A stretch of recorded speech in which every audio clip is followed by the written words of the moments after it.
tonight's podcast, as always, sponsored by Boss Brewery. The brewery bar is back and it's bigger and better than ever and ready for the new season. I need to write new ones of these because it's not quite the new season, is it?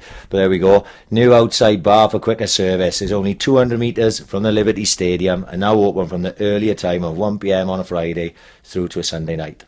There's a new takeaway set up inside the bar with more bottles, cans and also 10-pint mini kegs for people to pick up and drink at the house. Also producing a new beer on behalf of Salute Charity, which obviously is Westy and Paul's charity. We've had a lot to do with, raised a few quid for them ourselves. Salute beer on draft at the Copper Bar. All proceeds, well, not all proceeds, sorry, that's a lie. 10% of the proceeds of every pint of Salute beer bought will go straight to the Salute Charity. And the brewery bar is now available to book for your Christmas parties, and Boss are offering the room hire for free. So get yourself down to Boss this Christmas. Also, JMW Heating and Plumbing Limited, domestic and commercial, gas, heating, plumbing and building maintenance, 24 hours a day, 7 days a week, emergency call out covering the whole of South Wales and South West England. You can get them on the email info@jmwheating.co.uk and on the phone 0330 100 5286. There's a 10% discount for NHS and military veterans, 5% discount for Swansea City season ticket holders and AIC podcast listeners. The free quotation, there's a safe contractor member and a backseat accredited installer. And last but not least, the Bunkhouse Bar, Swansea's #1 live music venue. Finalists in the recent Swansea Bay Tourism Awards for live music venue and now finalists in the Welsh Hospitality Awards for live entertainment venue. The tickets for all gigs are available from www.bunkhousebar.co.uk and you can get them on all social media platforms, Instagram, Facebook, Twitter. Give them a like, give them a follow, see what they got coming up. And they're now serving coffee and hot drinks all day. This coming up is episode 90 of the Ambition is Critical podcast with two of our favourites. James Lilley getting his hat-trick ball tonight, third time he's been on, second time for Daniel Lerwell. They both got massive fights coming up in 2 weeks' time at the O2 Indigo in London for BKB 19, which obviously we've talked about a lot on the podcast. This is the bare knuckle boxing. It is savage and it is entertaining. So we're going to have a little chat with them, see how their training's gone, everything on the build-up, and we'll have a bit of a laugh because these two have been mates for a very long time and we all get on great together. This is episode 90 of the AIC podcast with Daniel Lerwell and James Lilley.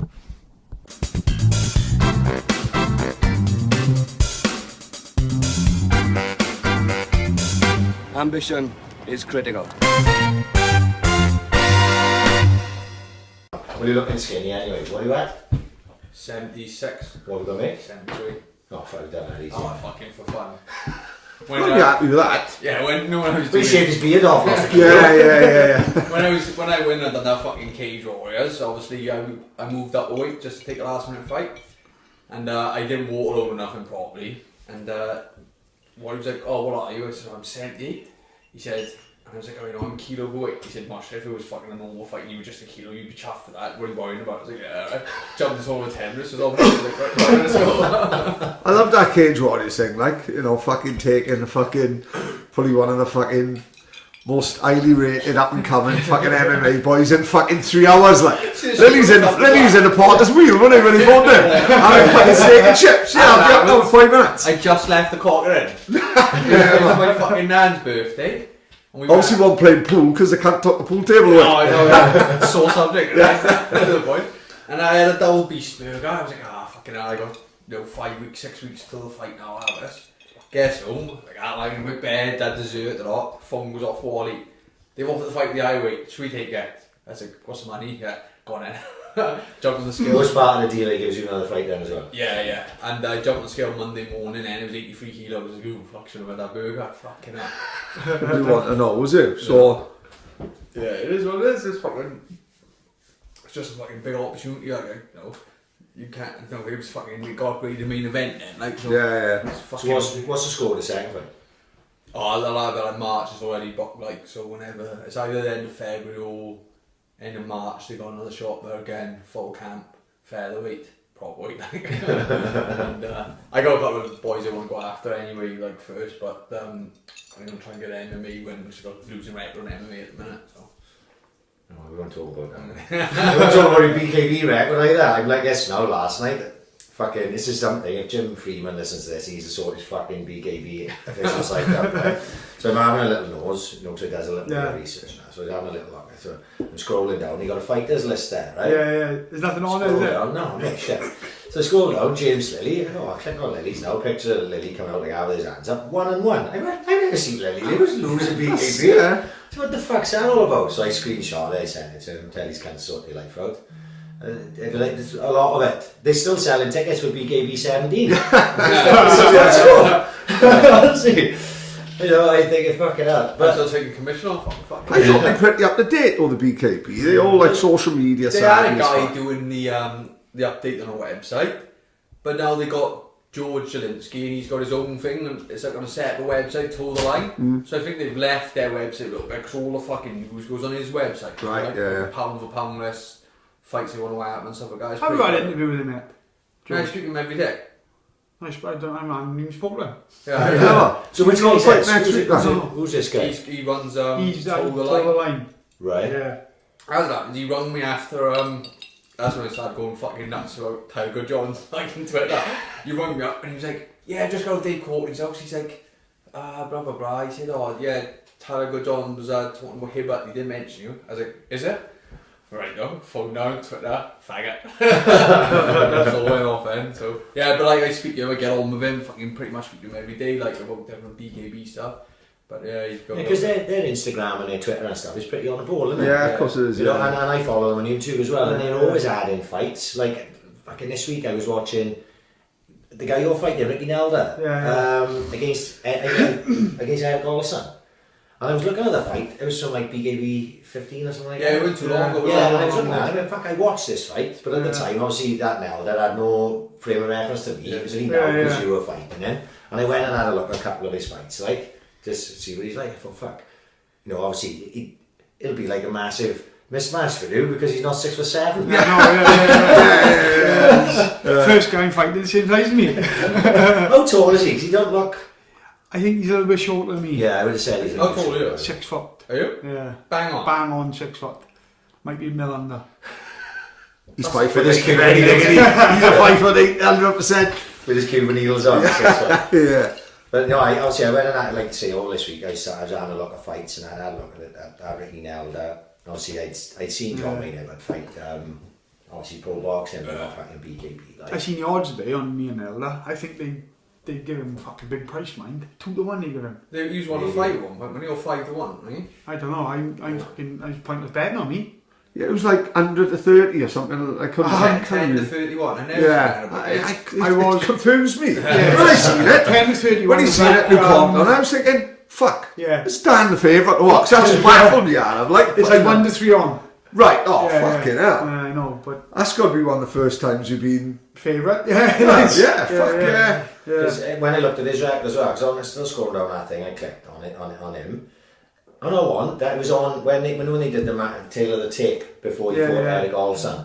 Like he's had like 8 wins. And now 8 wins, 3 losses, 1 draw, or something like that. Yeah. Fuck, so he's had loads of experience in bare knuckle. Like. He's one of the most experienced, I think, isn't he? Yeah. Him, Sweeney, Sean. Now McCory was coming back. Yeah, McCory, And obviously, Christian Evans was there, wasn't he? what's his name? Trez, is it? He's had a few. Trez, yeah. Fuck, did you see the state in his fucking head after that last BKB? It was fucking incredible fight. The best is he put a suit on after. He looked like a spitting image puppet. Honestly, his head was fucked. And they sitting on the ring here, and I'm just like, oh my god. You know, that was, honestly, that last card with Tyler John and Sean George as a main event was one of the most entertaining things I've ever watched, like top to bottom. It was fucking amazing. Yeah. And that If fight, you went to fighting, yeah. there's no way you can't not love BKB. Like. The people they're getting in now are all like fucking cat. Like you said about them cutting up. Our two look like fucking Robert Redford and Tom Cruise. Cats. They all cut the fuck. They all catches our two. Did fucking hell, we landed, we are. But if all these people were coming in late to BKB, they must think, this is fucking brilliant. Because fucking every card is just fucking, no one slags them off. No. You know what I mean? And who was in there now at the fucking ground zero, really, innit? Yeah. You know what I mean? Fucking Dan's video has been shared by the fucking Queen. Every time it goes on there, it's fucking some cunt shared it from fucking Missouri and fucking... It's fucking unbelievable. I watched the full fight yesterday, and this is one thing I did. There's a couple of things tickled me, right? The first thing, I watched it on the BKB YouTube channel. You had an interview with him before the fight, didn't you? Yeah. Right? And I'm looking at him next to, because you're a big lad, fuck me, I'm looking at that CJ. Monster. Oh my god, monster. And they were just chatting away like as if you're mates, like, there was no beef and none of that. It was just all on the fucking chat. And you watched the fight, obviously the fight was, what tickled me, right, was he got hit with that big jab, right? And he went down, he got back up as if he hadn't been hit. But then in the corner, right, John's talking to Bear, Jason squirted and Jason water squirted in my water in nose, his face. and Like, fucking hell! He's been Fucking broke me. I couldn't remember seeing it at the time, but when I was watching it yesterday, I just fucking burst out laughing because the big shot, there was nothing happened. But Jason squirted him with water. He went, fucking hell, look at this fucking He's like Samuel L. Jackson in Deep Blue Sea, really. Fucking got him with a shot. Like fucking Waterworld. Because your nose must have been fucking, it was right on the nose, wasn't it? No, to be honest with you, I think because I was cold, it's the first time I've been dropped, I think, in the fight, isn't it? I think. Sure it is. In BKB or fucking like ever? In any fight. Do you think so? I Yeah. think so, The second yeah. knockdown, one a knockdown. No, I said slept, knockdown, yeah. No, the first one, that's the first time, I think. And in life, It might fit in a fight, yeah, 100%. I must be like a mixture then of like, no, it must be fear, embarrassment. What comes over you when? That's right, as it Don't- goes. The thing was, he wasn't fucking sparked up. I think what it was, I think I come forward, he threw a jab, so it was my weight against his jab, but I think it was so sharp, he threw so sharp, I didn't even see it. And it was cold, it was the first round, so you know, and obviously... And he just dropped him as well, wasn't he? So they were like thinking, they were thinking go for it, like. Yeah, so, but no, it's just one of them things. I think I'm positive it's the first time I've been dropped. I'd been stopped, but I've never been dropped or knocked out before. It was only a flash, and then he went down, and then he was Straight back up. wasn't he? Like I said, Jason's squirt of water looked like it hurt him more than the fucking it did. shot in the nose. Drown me. But it was a fucking great fight. When you watch it, man, they say his knockdown, which they said on a commentary, I slipped. was a slip. I thought you'd caught him a couple of times, but it was definitely a slip the second round. But there was nothing. Obviously, you dropped him again, didn't you, in that second round?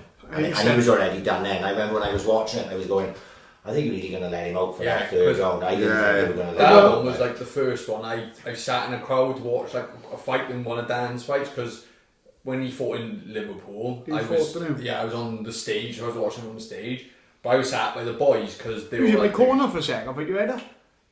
Yeah, but I mean from like the crowd. crowd. From a crowd. So I was sitting in the crowd and like where we were, it was like CJ Mills' corner where we were sat. And then you got dropped there at the end of like, was it the second round? And you could see like the medical staff come in and everything. Like Dan's in the corner and I'm like, alright, it's over. And all of a sudden, people started slowly getting up the ring and I was like, oh my god, they let him get back up. Yeah. And he gets back up and I was like, oh my god. Yeah, in fairness, his corner said that they want to stall it, but he said, no, I'd rather go to Which you can understand, innit? Yeah. I think you all the lunatics, all the fucking serious. I'd be like, where's that fucking Todd? You know what I mean? I'd be falling down. It was the fucking Todd. You know what I mean? Donna's like, we've run out the toilet paper, used it to wipe your ass. And then, go and grab it, for fuck's sake, chuck it in. Because that Scott, you caught him like the side of the head, neck, like proper, look weighty as fuck. I seen a picture of him after. I didn't realise many times I caught him, but I seen a picture. Yeah. I think you've seen a picture as well, didn't you? Of his face? Yeah. Oh, his eye was up, I guess, coming out of that round, wasn't it? Oh, fuck that. But I shit myself, mate. Yeah, I bet. In that third round, I honestly, it wasn't like put on or anything. I thought he wasn't going to get back up like the way he fell and that. But this is one of the reasons how I think he's come across so well on social media, and you come across as a fucking great guy, like so respectful. I think he's okay now. Obviously, in the long run, I think it stood better. Like it looked great for him because you're not running around celebrating. He was literally playing it down. The first thing coming to my head was I knew he had a daughter. That's the first thing coming to my head. And Jason was like, no, you'll be up now, don't worry. And I'm like, no, he's not getting up, Jason. I did shit myself. Because he did go, limp. Like the fall was hard as well because he's a big Yeah, man. yeah. Because like when he's sort of out up against the ropes, and then it's like it's not slow motion, but it sort of seems that way the way he goes down, and then he sort of rolls out and his head goes over to the side, and I was like, oh fuck, I think Dan's fucking. I think it's the oxygen as well, scares you. Don't he starts bringing the oxygen and everything. But that's why they got it. Yeah, there. that's why they got it. They Yeah. got it back up. Yeah, but it was a bit scary, like. Yeah, he's alright now. Yeah, he's fine. Yeah, he's fighting again in January, I think. Isn't he? Oh, is he? I don't know. I so- haven't seen. I know he's boxing soon. So I always. Yeah, that's right. He's got a fucking. He's boxing soon, isn't he? Yeah. I think he's back on BKB in January. It'd be nice to see him back. Yeah, because he's fucking. He's got his handful for anyone, isn't he? He's a fucking big man. And He's sharp as fuck as well. His Yeah, jab. I was on that. Yeah. As I said, it was a fucking more fighting. I seen a few fights of him in like car parks, like. really? Yeah. You know what I mean. One of the And he boys takes the showed me after. fucking murders this guy, like. Yeah. You know, it's in like a forest somewhere, innit? You know what I mean? Lilley's like obviously on the woods waiting for the call up. You know what I mean? Waiting for the late fucking, you know. Yeah, he's here in squirrels, so I just have to be passing, like. You know what I mean? He's waiting for the call up late, the fucking Jim McDonough, or the gypsy guy. Like. He'd probably take a fight before he fights John Wayne, but no, Yeah, like literally yeah, that yeah. night. Exactly, So it's yeah, got I've been sparring Rocky Morgan's on the bill, and we sparred like the weekend before Cage Warriors. And he said, "Oh, are we going to do some rounds Saturday?" I said, "I can't, I'm taking a fight." He said, "What do you mean?" He's like, "We sparred Sunday." I was like, "Yeah, I'm taking a fucking fight for Saturday." He's like, "You fucking header." Yeah, because I was only when you posted the card up, I think was it yesterday or the day before you posted the card up, and I looked at it, and I was reading through it, so I've seen Eric Olsen before, I've seen blah blah blah blah blah, and I went, Morgan, that's Rocky fucking Morgan. Yeah, great. And because Is that the new Pope one? Yeah. Is he the new Pope No, one? Murtha. No, not Murtha. My steg. he won the boxing tournament in Budo. The first one. The Yeah. first right, one, nice. Yeah. And then I saw him knock someone's spark out at a bare knuckle. In Worcester. Yeah. Yeah, was that in a ring? Yeah. Yes, I saw a video of that as It was well. like it was like an outdoor. Yeah. For his size, he has to train, didn't he? Really? Yeah. He's really awkward as well, because he's quite short, he's like 5'6", and he's got really good head movement. So it's fucking, I don't know what the word is, but like his fucking body weight's all over the place. You're trying to land a jab, and he's fucking everywhere. It's hard work. Like. Lateral movement. Yeah, lateral movement. There we are, Lateral movement. I'm fucking getting tired and stuff, I'm fucking forgetting words. But it was you sparring with him and Lafferty. On Sunday, yeah. Fuck, that's a man, because we weren't even going to fight that. Yeah, he's living in Wales, obviously. He's on the railway, and he's in Newport. And at the minute, with his job, he can only do Saturday, Sundays if he wants to. And he's going to train full time, so he fucking come down and sparred with us, like, up to that. Because he's on the bill as well. Yeah, he's on semi-finals. He's fighting Smudger. He's fighting, Smudger, Smudger Smith, yeah. That'd be a good fight, though. Yeah, and then Rocky's fighting Scott McHugh's Smudger's friend. Yeah. I took they stuck you so far down the fucking list. Oh, you know, told me you can probably be main event. Look then, put it down in main event now. Yeah, it's because Robin Black shared it, isn't it? Straight away when he went down, pink. No, like that. But that's quite I a think good I job, think- right? You know, I dead don't with think the... the bottom one's in that order, mind. I Yeah. think it's just I think I'm co-main event. I think. Look, further down the card, do you hear who gets on it? I know, yeah. I'm not fucking looking forward to that, mind. Well, I think he's going to surprise a few people because Yeah. a lot of people thinks Ibbott's going to fucking run through him, but put it this way, I don't think so. Just because the bigger name? Yeah. You know, just like, that's what... people don't realise, in fact, then 2 years out, you had 2-3 years out, didn't he? 2.5 years. 2 years yeah. out, 3 years out. 2017 as To well. come into bare knuckle after being a boxer is totally different getting it bare knuckle than with a fucking boxing glove on. Really? Totally different, and I think he's going to be a bit shocked as soon as he gets caught. Like, he hadn't taken the tune-up fight, did he? Because who were in the fucking... Like, that pump. It was brilliant, by the way, to see... Quite proud, wasn't it? I messaged you, didn't I? I went, fucking hell. Do you think that's amazing? Or you want to see like a pound list and two of the boys are on new thinking, that's fucking awesome, isn't it? Yeah. What an achievement, like. My English lit teaching off was like, fucking hell. Yeah. But the thing is, you've always said, and because I've heard it on TTLO, you said it to us, that you wants that war, don't you? That defining fight. That's what I'm saying. And that's what this is. This guy don't know what he's in for with Lilley No. because I tell you what, I met Lilley with some good shots and he's I know. chucking off, chucking off and walk forward like. Yeah. But no, he's going to be in for a shock if he thinks he got an easy fight. I wouldn't even think of going in there thinking he got an easy fight if I was him. No, you know, I don't know much about him personally, but if he Perhaps would like not to him. think that he's You going know, to I'm just going by what I've serious. seen on Facebook and that. And I always comment, like, I'm like, fuck you. Because it's You want because to of wait that, and see. like, him fighting like a good John in the pros, isn't it? That's, Yeah. you know, he's coming in now, so immediately they're looking at, oh, fuck me, good John's a champ here, we can make it, but then Yeah, it's the story, innit? that's the story. Well, they like, fought you each know, other. in pros, but stopped him. Actually, no. Right, I can follow Tyler before. Tyler is a pro when he good.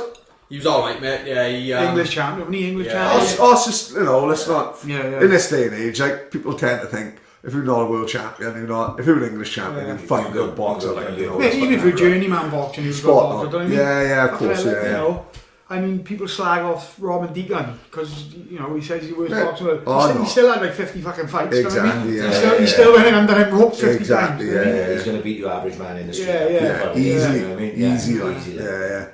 No, like I said, that when you look at it from, let's take out any relationship we got between, and I look from the outside in, if I was them, I'd be going, oh well, we can make a fucking big fight between them. But you've got to be the one that goes, oh no, fuck that, and I'm not going to let this story going on.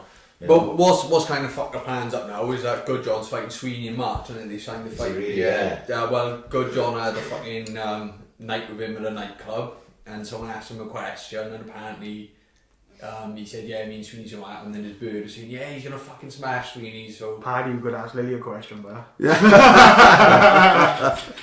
someone could ask you a question, but I don't know. Perhaps you get a fight then. Go on.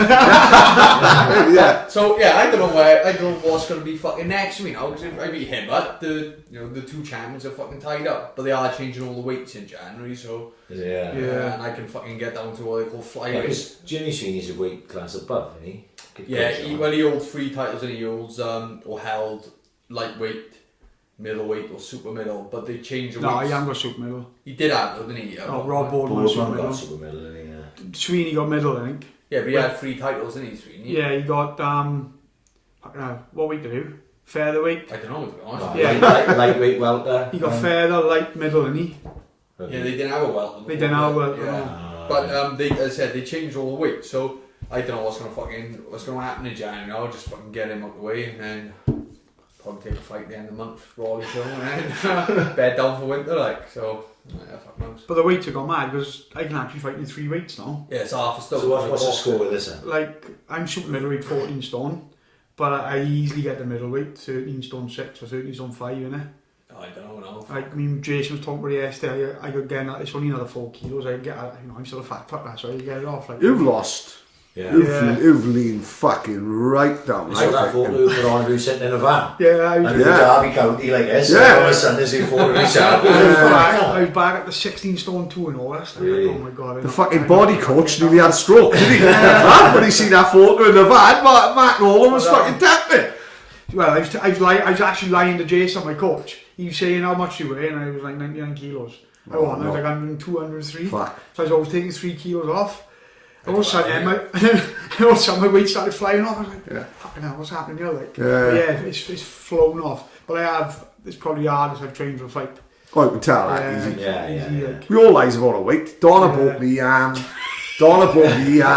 ticket to skydive. Another fun single apart. Donna told her I was 15 stone. I was so fucking 80 laughed. I went down there, the guy fucking looked at me and laughed. He went, I can't have him on my back. I said, how much do you weigh? I said, 18.5 stone. He said, I told him this is no one over 15. He said, I'm going to have to cut your leg off. He said, I can't miss my life just for you to have a fucking photo on Instagram. You can fuck off. You fucking go. Good Donna, a £200 back. That was my 30th birthday I present. just got was you glad then, or was you got there? I was fucking chuffed a bit. I fucking shit myself on megaphobia. I couldn't do it. fancy. No, fuck that. We used to do it at one point when I was Yeah. a bit I guess someone I said couldn't do it now. So I can't stand flying.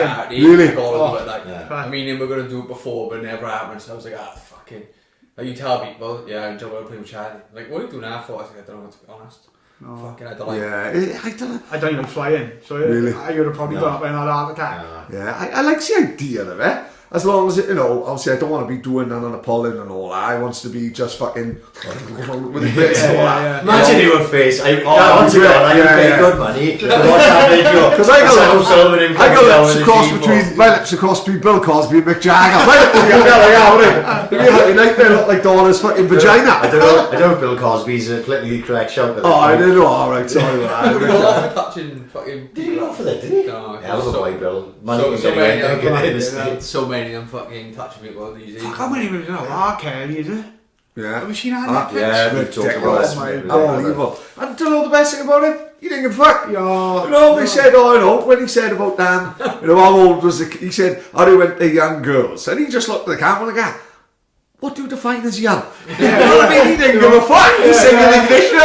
He didn't give a fuck. Depends what country you're in. Exactly. You guys can't believe it when I told him that he's not even nicked. He's still going He's still on. going on. He's still He's still going on, yeah. fucking birds, couldn't he? Yeah. America's party, innit? Party, America's it's party. It's absolute like, bonkers. Crazy. oh, crazy crazy. place. Lord. Mad place, Crazy like. place. Yeah, we were saying about losing weight. There's just saying a party now. I come in. I was like, guess in the car. Where the fuck's my wedding ring gone? But I got a habit of taking it off. Oh, mate, I plays it a lot. Well, this is exactly what's happened, right? I guess a fucking WhatsApp message. I clicks on that. I been at my boys' football training. He was like, is this anyone's? It's my fucking wedding ring. It's on side of the fucking pitch. Like you say, I'm old school. She said to me, I'll get you a new one for Christmas. I'm like, no, once I have. No. Oh, yeah, I could see that. Yeah. It's like Trigger with his brooms in it. Yeah. And 16 brushes. I know what you're saying because it's come off in work a few times. Yeah, and it was only like saying the party. It was only today I was fucking fiddling with it in work, and I was like, fuck, I've done right to have this for 2 years. Yeah. But then I dropped all this fucking weight off recently, and the fucking thing's too big for me now, right? Mine's limitless somewhere, so. Is it? Oh, yeah, man. Fucked it, Yeah, I told her, go and get me a fucking cheap one, and I had a size too big. Take it off for training in the machines. Come on, shit, where's your wedding ring? I was like, oh yeah. No. Limitless, I think. That's the last place I can remember having it. But Yeah, No. nah, fucking pointless, isn't Yeah, fair enough. She said it's pointless. She said that one was blessed by. Hi, lovely. Yeah. That one was blessed by their Why you do what the town little boys do? Have a tattoo around your red finger. Yeah, that's a good idea. can't for the job. Huh? My job. Can't Oh, we all forget Lilley's this fucking Ah, Stinking nails. His nails have a young bushes and that, He should have been on the in-betweeners, Hey, the only reason he's a fighter because he's a fucking part-time nerd, isn't he? We always do this. The only reason it's all How the did you time. go around Town Hill as a kid with a fucking The alpha boy, yeah, innit? the alpha Yeah, no one fucking accepted me. You had to be the quiet one, like out of the way. Lilley had to go 7-0 before he had a friend. You know what I mean? That's what we call a tough life. Like, you know, Oh, fuck, Don, here got we the go. gloves on. Here she comes. I know fighting you, Don. Take a finger. Don, come in here and take a photo of the boys. I also got a stick. Take it after she hung the work. Take a photo after you hung the work. It's fine. Here we are. Funky Pump Queen now, and she fucking Funky loves Pump it. Queen. Until he's lost fucking 2 stone. Fucking great, man. Oh my god. Great, man. For a 14-year-old. In all fairness to her, when you're kids, you don't even notice, do you? You don't even notice they pull on weight, pull on weight, until he starts training and the fucking weight comes and he thinks, fucking hell. And she said, knows what teenage girls, like, they're never going to be happy. When it shows up a photo then, fucking before and after, at least it's there in black and white then. And then last Friday, right, I go on my missus, right, and I goes on Instagram, and the first photo that came up was Tilly, and I was like, Tilly's going out tonight. She looks like she lost loads of weight. I wonder where she's going. She's going to my surprise photo. You know what Tilly said when he told her in the party? She still didn't fucking like the photo. I did. I chopped me up very good proper, to be fair. Brilliant. No, you're fucking 40 yet. That's the best part about it. When are you 40? End of the month, 25th. Oh, is it? So that's obviously I'm going to London for you too. That was part of it. I was like, oh, obviously we'll have a birthday month, like, yeah. I was out last week. I thought it was just some fucking charity do. It ends up being not just my media Adams or Richard Mansell's. Was it a total surprise, like? It's amazing how when nearly be 40 years of age and be surprised like that. Because it was a total surprise. Yeah. I'd said to my missus years ago, my missus is about 4 years younger, maybe 5 years younger than me. I took her away for the 30th. And I did a surprise meal for her down at Braz, right? And there was about 40 fucking people there, or meal or whatever.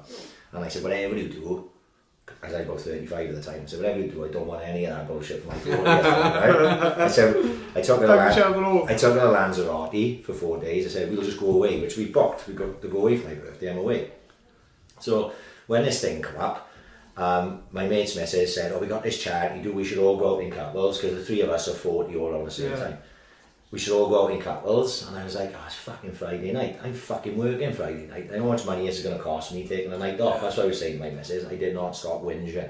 Didn't even realise it. So we went up a man, some down some food. Went up at 6 and the taxi was picking us up at 8. So I genuinely had no idea whatsoever. So he walks in a converting club and I think to myself, fucking what a shit party it's going to be. It's quiet as fuck. Because I expected music. I expected DJ to be going or some shit like that. I think this is going to be fucking shit. And I only know thinking about it. The girls walked off in front of us.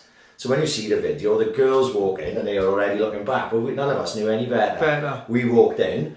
Surprise! And I'm looking... What's the fucking surprise? Oh, it's fucking for us! I clicked on. I looked at what it was. I'm looking straight at the Adams' daughter and my kids. But it's like not registered. Yeah, it's one of them. Fuck, it's a coincidence. Look, they're all in the same place. It was honestly, when you see the video and my reaction's a split second. But me at that point, it was like 15 minutes trying to work out what the fuck was going on. Like. Yeah. It's like when you see like you misses in town, but you both know you're in town, you walk past you and you're like, alright, yeah. So back the outside. Yeah, so you don't know what, right? Yeah. The worst thing is when he bumps into people in Tesco. Oh, I can't. Oh my god, it happens. I go wait in the car. No. Like the first time. It's like the first time. You're like, what do you remember? Like, but then who knows it? You're on the same You're on the same thing again. Second one, like, fancy bumping into you. Third time, I go back to start. I go back to sandwiches. There's no way I bump into this cunt 3 times. No way. Yeah, You don't know what to say.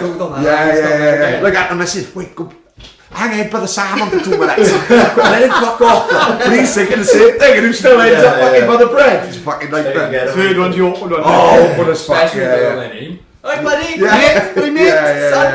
Yeah. Fuck that. Awkward as fuck. No. Teddy was like giving it the old. Teddy was winding me up and saying, fair play, Dan. Ryan's popular, isn't he? Look how many people are here. Who didn't have a 40th party? And I go, look, there's 3 of them. That's cheating. Fucking give me one of them. You know what I mean? If he really wants it, you're gonna have one. There'd be more people at a party invited everybody.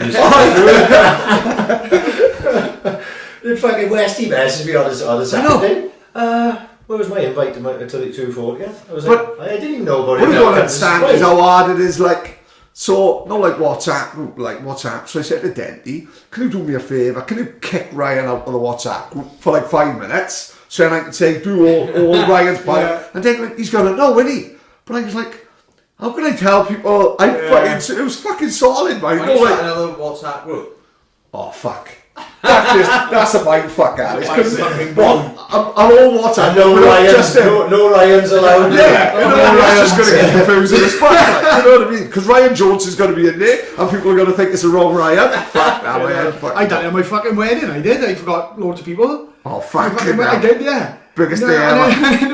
You're thinking, fuck, where's so-and-so? Ah, fuck, I didn't invite them. Yeah. I knew I should have said them when I seen them in Tesco. Yeah. You're mad. It all goes past like the fucking. Everyone said, do you have a great night? I was like, I don't remember. Because I walked in, and it was like, I was like, oh fuck, thanks for coming, and then before I knew it, the fucking night was over. I must have had about, honestly, I never had so many drinks before in my normal life. I remember that 1 hour of it. 1 hour. 1 hour. You smashed, you? Fucking fall down drunk. Fall down fucking drunk. I was walking around with like 4 Bacardi and Cokes at a time. Like, that was fucking incredible. What? So what were you drinking? Oh, they were for someone else. It's the kids.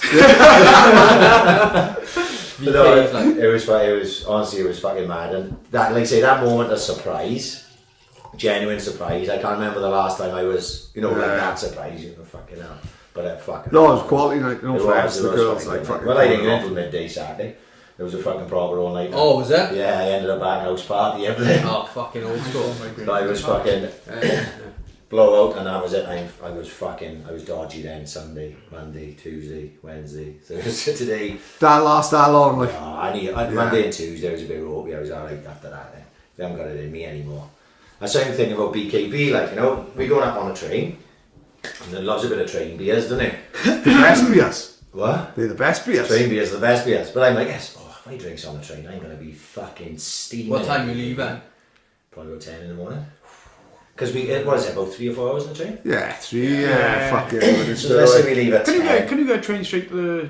No, we No, gotta to we have to get a tube. Yeah. We have to What get a I tube. would do, mate, is fucking jump off and get one of the fucking 10 boats. They're fucking brilliant. One Yeah. more? On the 10 boat. boats. Alright, When yeah. we went to dance, like John and Sam drove up, and we had like fucking 2 or 3 hours to kill, so we went for food. And we said to the fucking guy, oh, should we go over the 10 boats? He went, yeah, where do you want to go? We said, oh, Tower London. He said, yeah, it takes about 20 minutes to get down there. So we jumped on the fucking brilliant. Yeah. Loads of No people. way. Went down Tower London, had a walk around, had some food down there, and then jumped back on. It's fucking brilliant. What's the side you gonna go?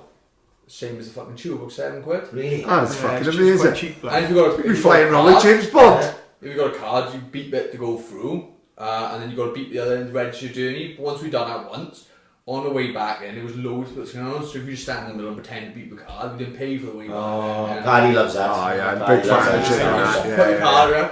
Yeah. I got my love handles caught in fucking in Hammersmith. I nearly got stuck. The fucking guy was tapping. He chased me down the fucking There's so many people going through it. You see security, they're like, excuse me, you go, oh, fuck it. It's like that, we don't want to charge it. double clicking everywhere, like, you know what I mean? Bonkers. I know, that's an option. Because it was like, obviously we go into Paddington, and then obviously we've got to get a tube Yeah, right yeah. over to, because we stayed in the Travelodge in the Docklands. That runs, that's So really You we- got me to show before, eh? Yeah, I went this first way. First flight. I am. Yeah, I love it. It's It's fucking. bonkers, mate. Isn't it? Yeah. First. No one goes and says, oh, they're not very good.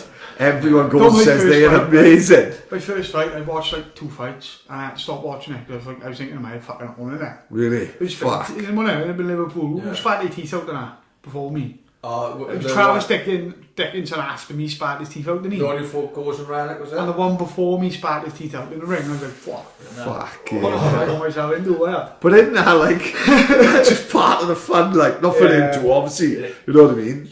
But who could going to be like the apple stumps now with The first one we went to, this first fight, me and my mate, now we always picks a fighter each. Yeah. So like we said, toss a coin who's going first, and there was a guy who looked fucking like me, didn't look like much, and he was fighting this guy who was fucking like a proper built like a brick shit house. So he didn't look like they should have been in the ring at the same Yeah. time. And my mate goes, well, I'm having him, you know, this fucking built guy. So I got the other guy.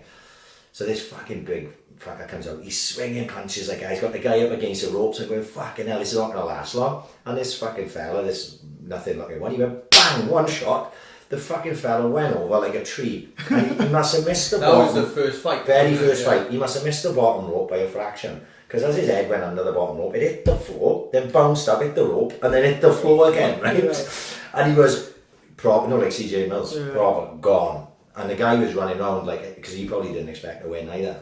Yeah. And I was like, well, this is what we're in for tonight. Yeah, Like, this is yeah. the first fight. He was wearing West Ham shorts, wasn't he? Something like that, yeah. oh, not Mickey Mag, is it? No, he's not West Ham, is he? Yeah. Ah. No, his name is Mickey something over, it's not the Mickey Mag, so I got them confused. Because he wears like football Yeah. shorts or something. Yeah, because I remember it was his first one, and me and him was talking, and he was fighting that guy who was like ripped Mickey over. Parker, was it? No, he was only small, Is it? and he was speaking to me, and he said, "Oh, was he your first one?" So I went, "Yeah." Villa kit, it might have been Villa short. Like, fuck if I can remember. And he went out and he fucking smashed the guy. I can't remember who we fought. It was the very first fight before mine, the first BKB I'd ever seen live. And he sparked him out. I was looking at it. Yeah, because you came on straight after that. didn't Yeah, you? I was second second fight. one, Yeah. What's it like backstage? BKB. It's Everyone very- mixing or It's a bit weird now because they used to have like 4 change rooms and like a little area where you used to sit and watch the TV, and then there's a debunkable thing out the back where they do raps. But now they've turned that bit into like a studio, so unless you're like main event, you don't get your own change room, so you're all at the back together. In the summer it's great because you're outside warm up. of course, yeah. November, I'm It's in gonna be fucking a bit dance fucking change room, cold, and I'm yeah. getting fucking my scarf on the fucking lot on that. Yeah. But it's alright, mate. Like, you know, But in, fucking, in fairness, Sean, last time when I fought CJ Mills for a British title, Sean George had his own change room. Right, And in yeah. fairness to him, mind he had like 5-6 fighters. yeah, and everything. same with me. That's yeah. fair play, like, you know, if he's not brilliant. fucking up himself, I'll like, probably be the same this time. Yeah. Yeah, it's, Like, on the phone it's and like when we went to like Cage Waters, because they put me main event in my own change room, and we had 3 or 4 boys upstairs, like we don't even train with, like we know, like it's Yeah. just fucking, it's good for just the back and stuff. Yeah, like, you know, of course, it takes your yeah. mind off it, like, and then you're all like those people know more about your situation than anyone else. 'Cause Yeah, they're all yeah. nervous and fighting, so it's fucking this good to chill you out, like. Yeah. We got some menaces in there, like fucking Marley and stuff. You can't take him fucking anywhere. innit? The last fucking KD, we get like the boys have been on it all night, been drinking on the way up. We go for food, fucking banter's flying around. Gets back to the hotel then. So all the boys come up to my room. I'm lying on a bed trying to watch. It was like fucking Short Circuit 2 or something. Trying to watch it. But 25 is the life. And mine and all that come in, and you know they're fucking messing about and stuff. And I said, right boys, it's gonna have to go now. Like I'm gonna chill out a couple of hours. Everyone goes, I sit on the end of my bed. And I went, you got to go with someone. He's like, oh, don't you want to have a chat before the fight? I was like, do I fuck? I was like, Yeah, no, I do, man. Flew all the way to Thailand, and like, fucking mad. I bet he fucking made a weekend of it as well. I mean, a month of it. Did he? Yeah, he loves it, didn't he? Oh, he loves it, doesn't He he? fucking loves it. He was in our room, it's like 7 in the morning. I was like, man, you gotta go now, the boys are leaving, like, because we didn't have enough people for, like, cars. So some of the boys were leaving early, they didn't really know.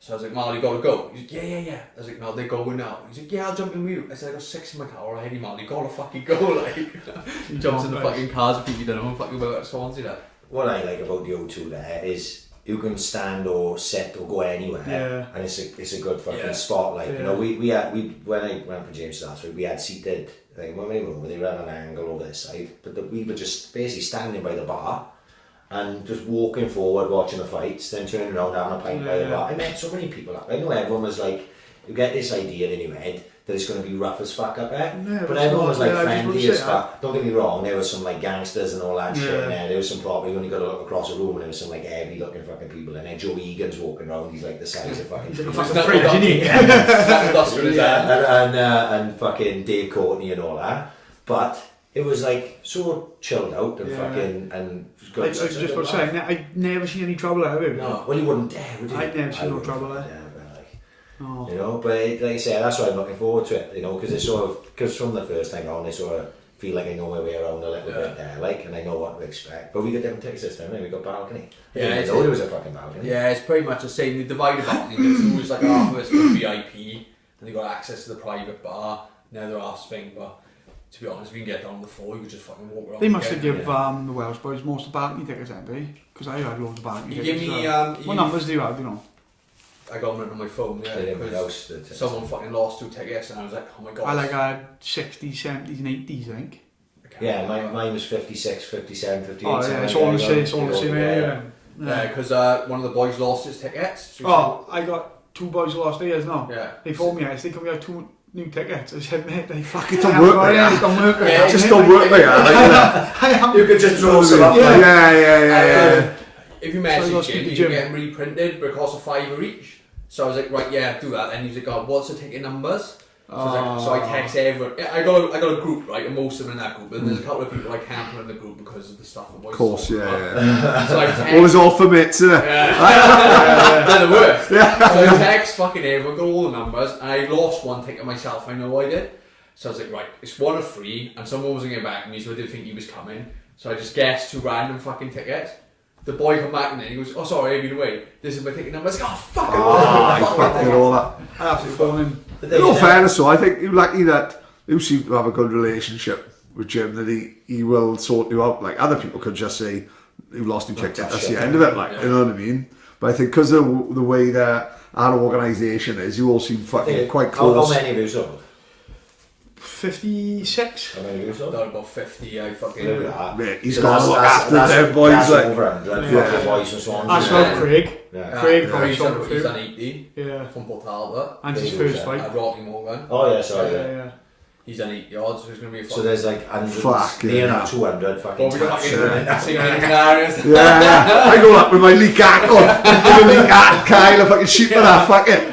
We've got Bomb Bomb and his fucking crazy bus going up. And they go up as well, and they oh fucking brilliant. Fucking bedlam. I'm Yeah. fucking out, I'm not looking forward to it. Like, fucking last time was fucking brutal, like, fucking, oh, I can't. Cause do you like have a natural, and there's 2 of you now, do you have a natural sort of come down after it? Because obviously you must, when you're fighting, there's a Yes, massive Monday. adrenaline rush in there. Yeah. And On then the Monday, I'll come down there. No, I mean directly after the fight, you know what I mean? I fucking, it's mad, I have a bad headache, I do. I think that's what it affects me. But I tend to have a can of Monster straight after the fight, to try and pick me back up. So that kind of works for me, a load of sugar.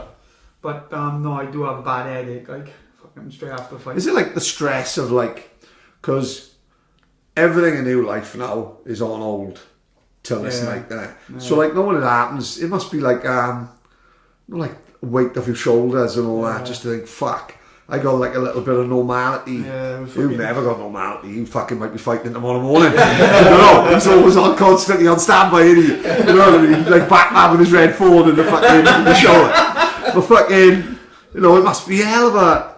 I think the only thing you can fucking like compare it with is like no one who MCing and the fucking night finishes and you're like, oh fucking great to drive home, and or if you win like Budo does have a bottle or two, like you know. It's just like the weight of his shoulders, like the one he's gone. It's going to be hard this time. If I do win this fight, I'm straight into another camp because I'm fighting in January. Of course, yeah. So, and I'll be for the world. Like, well, I could have waited till January for world title shot. Right. But I was like, nah, fuck it. I've been a year out. I've been a year out. Right, yeah.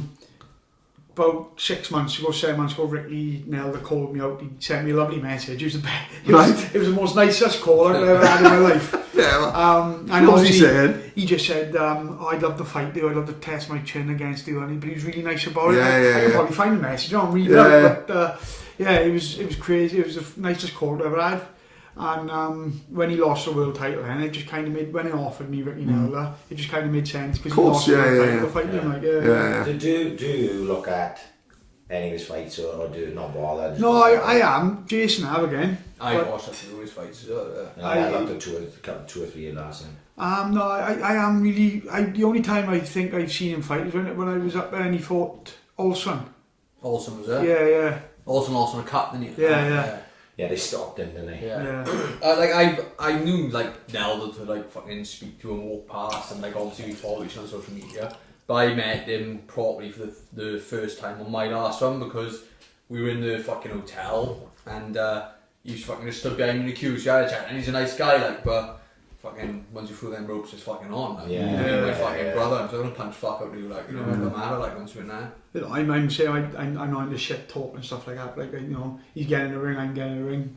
It doesn't seem to be that way, not at this moment in time anyway. It doesn't seem to be that way in BKB. 90% of them is not. I got to be honest. I think as you're seeing a little bit of a culture change in combat sports in general. Like, I think people have had a little bit of a, like with the McGregor, the way McGregor did it, everyone loved it.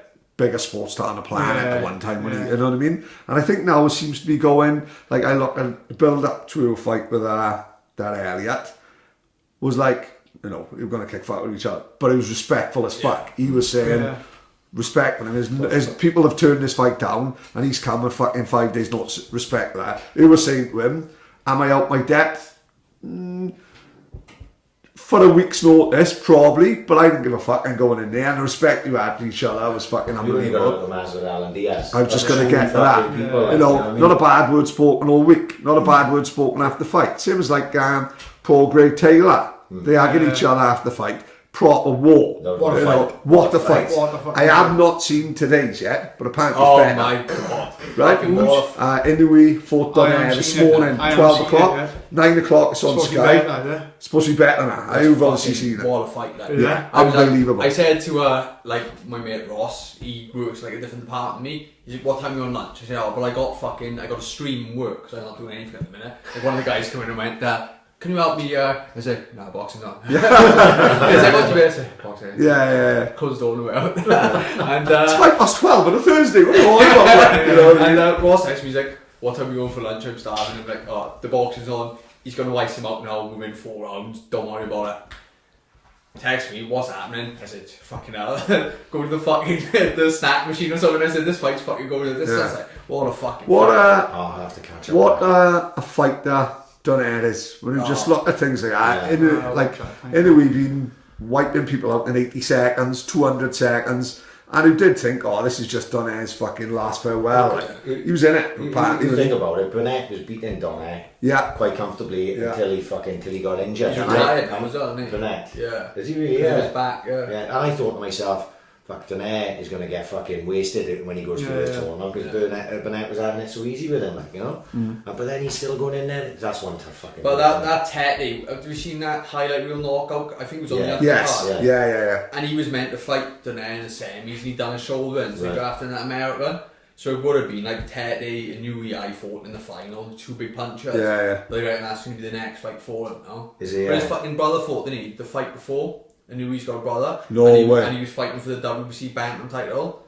And he looks exactly the same as Newey. So I turned it on, it's like going in the wrong sex. I was like, those cunts told me to start a fucking fight past that. But it weren't, it was his brother. And the only difference is he can't bang. Right. So, but he's a good sick boxer. We can beat the guy. Imagine off. them fucking Yakuza looking fuckers though. You don't want to Imagine fuck if them. them innit? talk about Huh? each other. Imagine that. Fucking Mr. Chums would have a field day.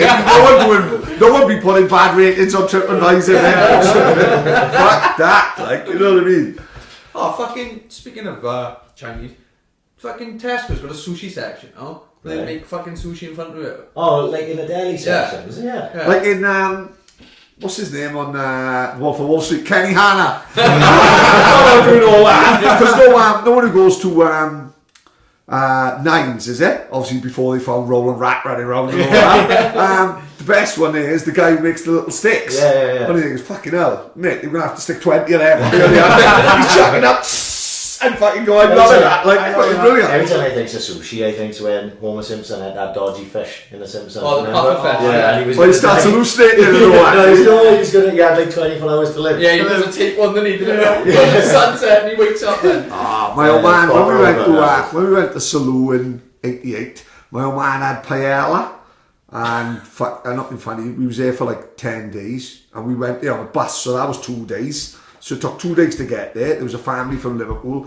Never forget it. The day I die, right? Family, little cunt he was. Gregory, his name was. He caused havoc on his fucking bus. He was like rummaging through people's cases. They lost him. He was underneath the bus. And this woman like, Gregory. I think, and it stuck with me for 30 years. Like, Gregory. Fucking my man's like, fucking someone have a word with Greg. He's a little cunt. You're on this bus now. You're on this bus for 2 days, mate. 2 days getting there. My old man ate a You're paella. fair as all here. Oh my god, yeah, fucking 2 days to get there, like.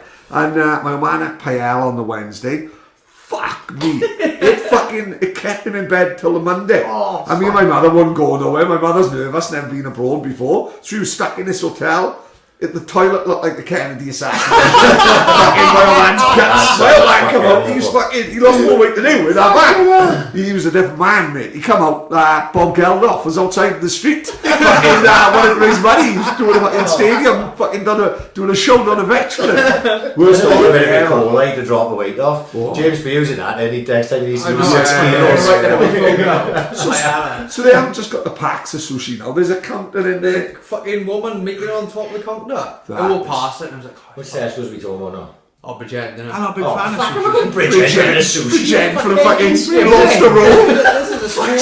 This is a smaller Tesco, so I'm going to say they've gone more. Well, I think they must have one in the big one up For sure. up Plant Sam. That's Terry. Plant Sam, And I that's think right, Terry's yeah. watching it yesterday. So they must have sushi Yeah, they in got there. Timsons up there. Yeah. Fucking guy charged me 20 quid for a fucking battery and a watch. And then she'd give me the puss in boot size. So I had to fucking have it down there. Fucking spewing. Couldn't afford my ham roll.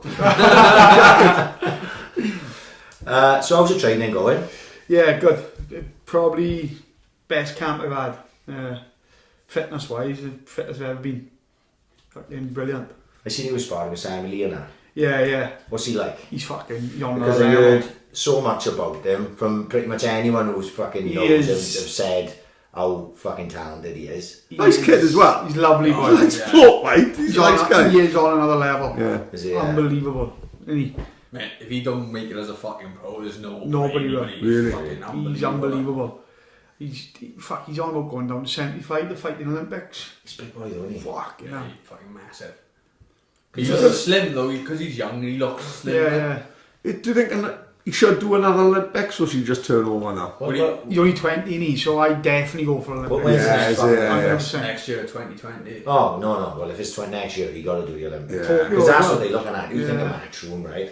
Matchroom just got to get in it. Right, who's done well at the Olympics? Yeah. Let's sign all these guys. He's a good looking fucker. You know what I mean? He's Okay. handsome kid, he's Can you young. imagine man America Olympics? Fucking millionaire overnight. Don't know. Oh, 100%. Yeah. 100%. Because they're just going to do that in the matchroom, like, oh, he had a silver, or he had a gold, or he had a bronze, well, we'll sign him. Yeah. They sign him, boys. You think Boazzi and that, did Boazzi medal? I don't know. There's He a- spars him. That's his sparring partner. Yeah, No he way. was bent, That's bent, serious. yeah. That's his Yeah, sparring partner. He was telling me. Because he'd be in Sheffield, didn't he? Boazzi Obviously? still Yeah. trains in Sheffield, doesn't he? Yeah. He's Yeah. with Robert Crack. Robert Crack. Yeah, Yeah. that's his sparring partner. He was telling me the other day. He said he's really sharp. But Boazzi's really Yeah. sharp. Fuck, Fucking he's- bet. he's That's what only I talking said to about him. Smash Carl. That's what I said to him. I said, "Very fucking hits." Because Eddie Ewan loves Boazzi, doesn't he? Loves him. But he is, what I've seen of him, he's level above British. Yeah, but Yeah. that's one of his sparring partners up there. That's the level he's training at. Like, it's Fucking Tell you fucking what, unbelievable. I must be, never mind the Olympics, right? But don't shock me. You can't get a sponsor in Wales. You can't get sponsors. You know, What we Tyke spoke can about, stand you got to believe this the other day, right? I always think about, know if you come into money, right? Always know it, especially as a postman, because you're walking around, Yeah. got 5 hours of fucking, I Thinking. think of coming into money, being a doctor, performing brain surgery, and shit, my head's gone. I wonder you to And I was also any time he's thinking, got up by and I was 50 million. thinking, you know, fucking, if you won, no, like the big one, like Yeah. fucking the couple of million, like straight away we buy in Harvard Park, making a stadium for the Saints, buying the X, turning into Wally Parkham's pub. And then, so what am I doing now with the rest? And I'm thinking, do you know, I'd love to have the money to say to you and John, I know like all local boys go, how much do you need for a camp? Yeah. Not work on the head for a year, Yeah. right? A year. We're not talking millions, like, you know, saving money was no object. We'd love to say to all the Swansea boys, right then boys, there's a year off work, let's see what we can do, like, with it. you know what I mean? Yeah. How fucking amazing It'd would be that, you brilliant. know? You don't want nothing for it because money's not. All you want to do is, Yeah. all you want to do is just be there and the fucking ringside while you're doing it, like achieving it, like. Brilliant. How amazing would that be? Yeah, Like? he was telling me, like, you saying the English boys, they having cars given them and stuff I like can that. imagine. Like, Floyd Fowler, Allen, fucking one of them up there. Fowler was driving around in like a fucking BMW G. he had been since he turned over. Yeah. well, one of them, Since he one of took them over. up there, right? He's, Sammy said, I can't, well, coming in with him, I won't say his name, but one of them up there, he said he's not that good. He's on about £5,000 a month sponsorship. Ridiculous. What's the name? Full wage. Good wage. Crazy. What's her fucking name? The taekwondo bird from North Wales, Jade Jones. Oh, I know the girl you're talking about. No, she fucking won like gold medal. and Yeah, whatever. yeah. Yeah. I seen a fucking picture of her and she was like, oh, thanks to my new sponsor, a brand new fucking Range Rover, like. I'm like, how can he get a sponsor in fucking boxing? Like taekwondo, who gives a fuck about that? yeah. And he can't get a sponsor boxing. 20 years ago, I'll never forget it. Floyd Harvard was fighting for a world title, mate. It's just high level, like, you know what I Yeah. mean? But he was sponsored by a car sales place from Clydachwy, and he gave him a Vauxhall Calibra. Lovely, you know. On the time, yeah. Nathaniel car sales, I'll never forget it. Yeah. It was like a green Vauxhall Calibra. All he had to have was Nathaniel, sponsored by Nathaniel car sales. Where the fuck are they now for our boys now? Is it like, it's just our generation typed that? Tight as fuck, Or just fucking... No, I think it's just no money in Wales. Yeah. I think Spot there's no on, yeah, money could in well You Wales. think about like people panicked, you know, when it was like the crash and the banks are fucking doing all your money. So people are going like, now, and they just holding on to everything because they don't want to take the risk of fucking. But some surely shit there's happening. got to be people with money out there that would say, like you were saying about yourself, but you were saying about him, he's in the fucking Olympics, like. Yeah, it's And you unbelievable. would think, would there be someone to say, yeah, fuck it, go on, all you got to do is promote me on Facebook, and But we've talked about it all the time, don't we, you know, fucking I'm lucky because one of my main sponsors is the company I work for. They from Durham, and you know what I mean. But they always give me like fucking 1,500 quid. So Yeah. I got every camp, and then Go Cabs are my next main Yeah, I've seen sponsor. them, yeah. But all the other ones, so, like I got loads of sponsors, but I only have like 150, 250 Yeah. quid of each one. Like, you know what I mean? which you fucking But appreciate. yeah, you yeah. appreciate In fact, it more than anything. in fact, they are even Better, yes, because they haven't got the thousands to got a give away. thousand to give So that away. 150 quid because must it's mean fucking so much much to to them. them. I got Yeah. a That's what I was about to sponsor say. It's fucking amazing. Yeah. at JP Junior Scaffolding. Right, yeah. And I met him. I was in fucking MMA show, and he sat on the table with me. And he's like, "Who's your fucking main sponsor?" And I said, "Oh, I got a couple of sponsors." And he goes, "I'll be your main sponsor." And I said, "Oh, you don't want me as your sponsor. I'm bad on social media." Right. And he went, "For that reason, he's having a fucking sponsor." Class. Yeah. And I text him every fight, and like he's forgetful he is, but if you keep nagging him, you put money in your account straight away. So I only fought 5 weeks ago, didn't I? I said, look, Joe, I only fought 5 weeks ago in the Cage Warriors, fucking last minute. said, if you don't want to sponsor me with this one, I still wear your logos. He said, nah. He said, fucking give me your fucking details. Oh, that's quality. I put it straight there, and I was like, Yeah. fucking hell. I said, mate, I'll put a big post up for you. Fucking Yeah. Friday. Yeah, it's amazing. Same as like Chili. I gotta give him Yeah. credit. Oh, he's awesome. Right, and we wound him up. We come back from Jerry Cinema and we was talking, and we was like, and fuck, he was back anyone in all fairness. And you know what? He said, oh look, he said, you know, I might not always be able to do it, like, but what I can, I'll back local boys and local people, and he fucking Sponsored us, sponsored us. We- And I was we- like, we almost talking but he was like, chill. Amazing, It is. well done. Like, you know, Brilliant. you don't really get Big anything shout out for it. JMW, Yeah, yeah, no, sponsor but as well, yeah, and sponsors everyone. Fucking Sponsors me as well. He sponsors everyone in his fucking room. Like, My that's why. last fight, I was up watching John in London a week before my fight. I see him in the hotel. Daniel, he said, I went to see you. I want to sponsor you. I said, chill, it's too late now. I can't get on my tops now. Oh, don't worry about that. So what I've done, I put him on my tops now this time. Quality, Yeah, You know what I yeah. mean? And when I messaged him and said, he said, oh, how much do you want? I said, oh, nothing. Yeah, you've done it, like. You've done enough, like. Yeah. And It's class, mate. and Yeah, as brilliant. you said, the smaller companies are sponsoring, Yeah, they're yeah. fucking brilliant. Because they haven't got, as you said, they haven't got the thousands and Spot stuff like on. that. I mean, Yeah. and you appreciate it more. Like, you like, fuck, Yeah. are you sure? And you say, no, are you sure? And they're like, yeah, take That's it, the please. thing I find. You know, like places like one that jumps out, like Amazon or something like that. They're faceless companies. They're Yeah, of course, CEOs yeah. in Yeah. fucking Chicago or Yeah. something. Yeah. But you see like a local company, and when I said to Joe, I said, "Oh look, you sponsored me for 6 fights now." I said, "I'm taking a piss a bit." I said, "You know, you're getting exposure, but you know, is it really giving you any business?" And he said, "Mate, am I giving the money to you, or I'm giving it to the tax man? Awesome. Who do you Yeah, think yeah. I'd rather give it to?" And I'm like, "All right, for fucking Yeah, no, I that's can't spot do that." on. We were looking at like I that. tell you Yeah. another guy is Ellsby, Ricky Langdon. Oh, yeah. He sponsors everyone. Right, now, funny enough, you're not going to believe this, I've done one of the maddest white collar shows I've ever done Saturday, we'll talk about that in a minute, but he sponsored a few Oh, fighters did with you that. Oh, he's brilliant. Huh? Mamas, Yeah, Sean Fortner. amazing. Yeah. Fucking crackers, it had everything. Thought me and Kerry Fowler was going to be fighting once with a fucking gang of boys from Pondowie. Really? Yeah, he was going to storm the fucking ring. Oh, fucking hell. Because Kerry disqualified some guy for biting the guy. Kerry went, I can't leave this carry on, right? Biting in a white So collar. basically, What's wrong with people? these two boys Yeah. they got in the ring, like, I probably haven't helped matters because I'm on the top rope, swinging my shirt around, no winding the crowd up, Yeah, like. yeah. So they've come That's into what the you're ring. paid for, man. Yeah, exactly. So they've come, bouncers are never happy, man, because I tells everyone to get on the chairs. We've got fucking knocking him down here, you know, I fucking tell them get on the tables, I don't give a fuck. So this boy comes in the ring, he's winding everyone up, he got quite a big support. This guy comes in, looks like Zangief from fucking Street Fighter. Right? He looks like a lunatic. I'm thinking, oh, we're going to have a fucking good one, yeah? So we got my Ben, I think it was. So he had a load of boys on the canvas, bevying his mates and all that. So it should have been step back a bit, but it is what it is. Like, so he starts off quick, drops a guy. Well, no, he doesn't drop a guy. He was chatting about 15, 20 punches unanswered. Kerry jumps in to give a count.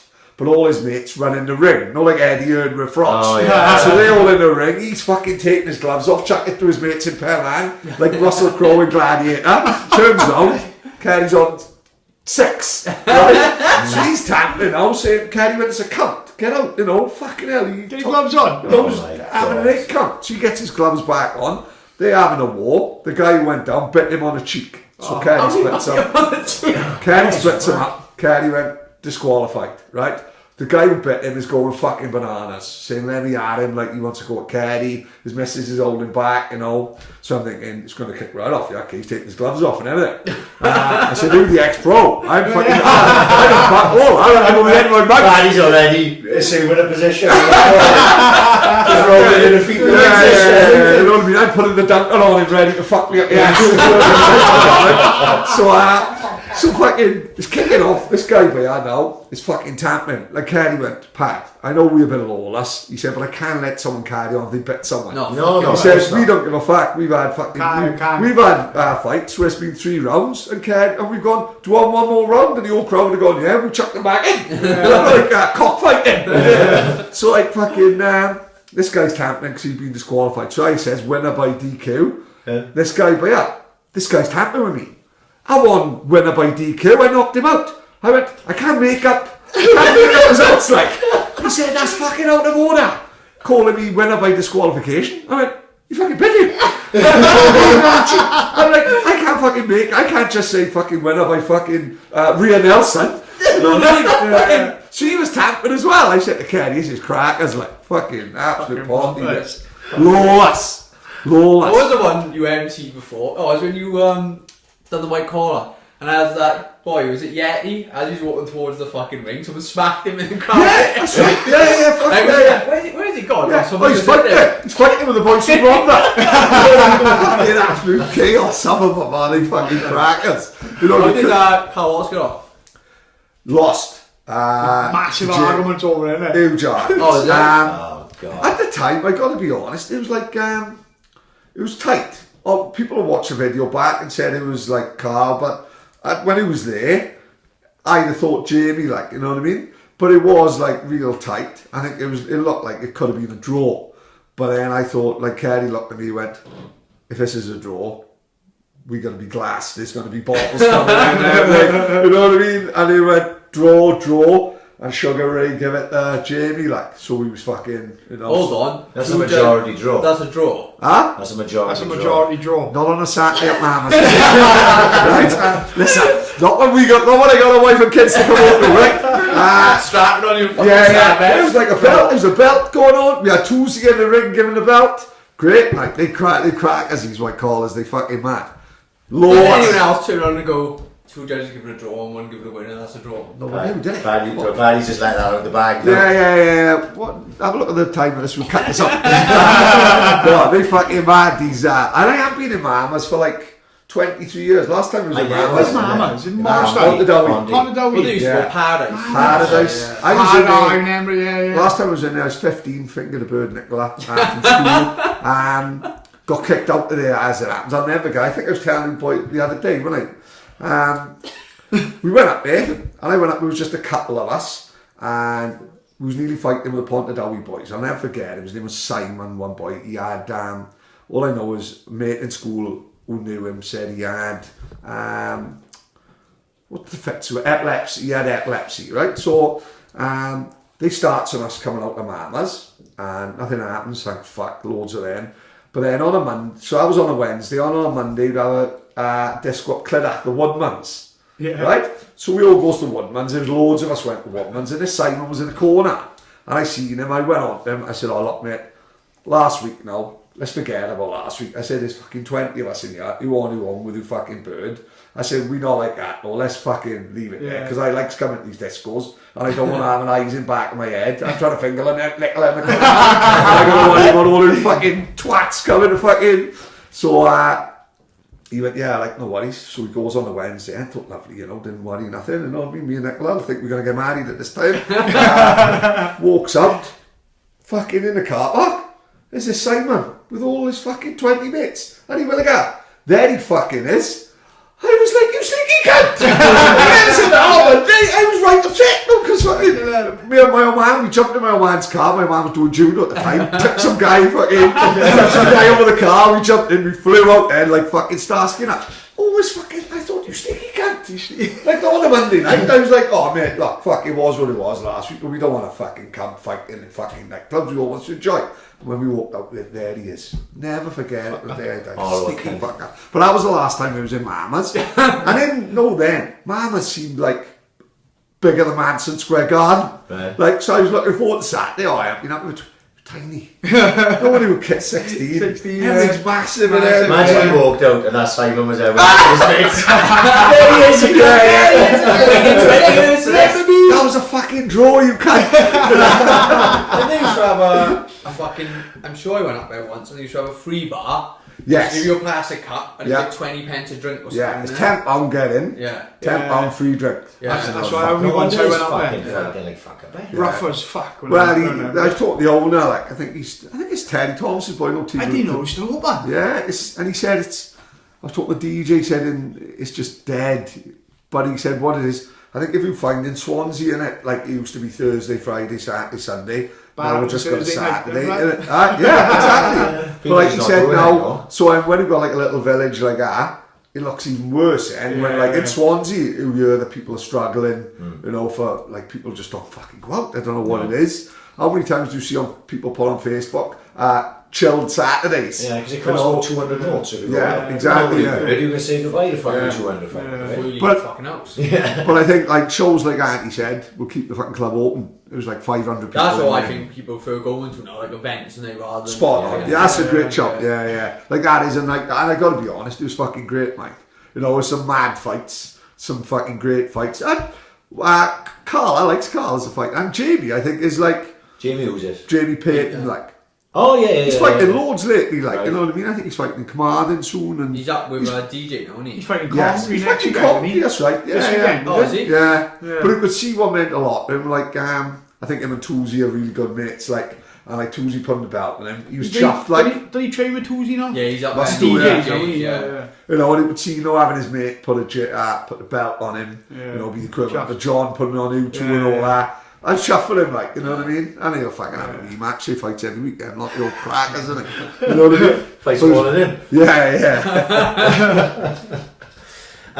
Your last fight, when I was watching it, was a new tactics going into box a little bit more conservative, not so conservatively, to box a little, use your skills a little bit more than rushing in. Yeah, with like I'll go back to the Grogan fight, which was like in September, because I had like a fight in January, fight in March. I fucking like, you know, the boys couldn't touch me, so I didn't really take September serious, and like I was being a bit disrespectful, to be honest, because I seen Grogan like in his last fight got wiped out by Franco, and I thought, oh, it's gonna be fucking easy work for me. And I took my old man to a concert the week before in fucking the tram shed. So I got on it then as well. Like I was thinking, I was fit anyway, because I'm always training. So yeah, and Was it Gomez? Randomly, 90s as fuck, what a man to go and see him. But my old man fucking took me to see Gomez when they were in the Bramwell Hall. No way. And it was his birthday, and we said, because he's a Leeds fan, he said, oh, should we go up to Ellen Road to watch Swans Leeds? He's like, oh no, I don't fancy it. And I went, tell you what's on before my fight? Gomez 20th anniversary tour. So it was like, yeah, so me, my uncle, my cousin, one of the boys went, fucking brilliant. I had to flush my box in the toilet in Cardiff fucking pub. Oh no, we didn't have fall through. No, it happens to the best of us. You know what I mean? I fucking forgot I was calling. That's alright. Yeah, but I'm not going to that pub now. Yeah, so we went to Gomez and I ended up getting on it and stuff. So yeah, so I didn't really take it, and because of like the other fights as well, and I just thought, fucking, I'm going to go and have a warrior, and you know, it was almost my downfall. So I knew what type of, because I was meant to fight Tony Lafferty, wasn't I? So I knew what type of fighter he was. And like I've been boxing boys, and I don't know what's happened. I must have had like a switch in my mind, thinking, fuck this, you know, use your footwork and stuff. And since then, like it's just been fucking the way I box, like, and I'm not fucking getting involved. I'm just gonna like, oh, Hibbert's not fucking giving away my game plan there. Yeah. But no, I'm just gonna. He's a big fan as that happens. Yeah, this is every week. Hi Wayne. No, but I know I'm gonna fucking box, and I think I showed it. I think the night with Lawson, if it'd been Lafferty or Lawson, I don't think either one would beat me. That night I was on fucking like form. Yeah, it looked that way boxing. He looked he box class. You could tell from his weight. There's nothing wrong with sticking to strengths. No. You know what I mean? I think that's fucking common sense. Not fucking. I think his last fight, he looked the best I've seen. The best, in a long 100%. time. Yeah, that's what I thought. Even when he had a licensed boxing match and that, it's the best I've seen him. Like, yeah, I don't know. I just like had a fucking switch.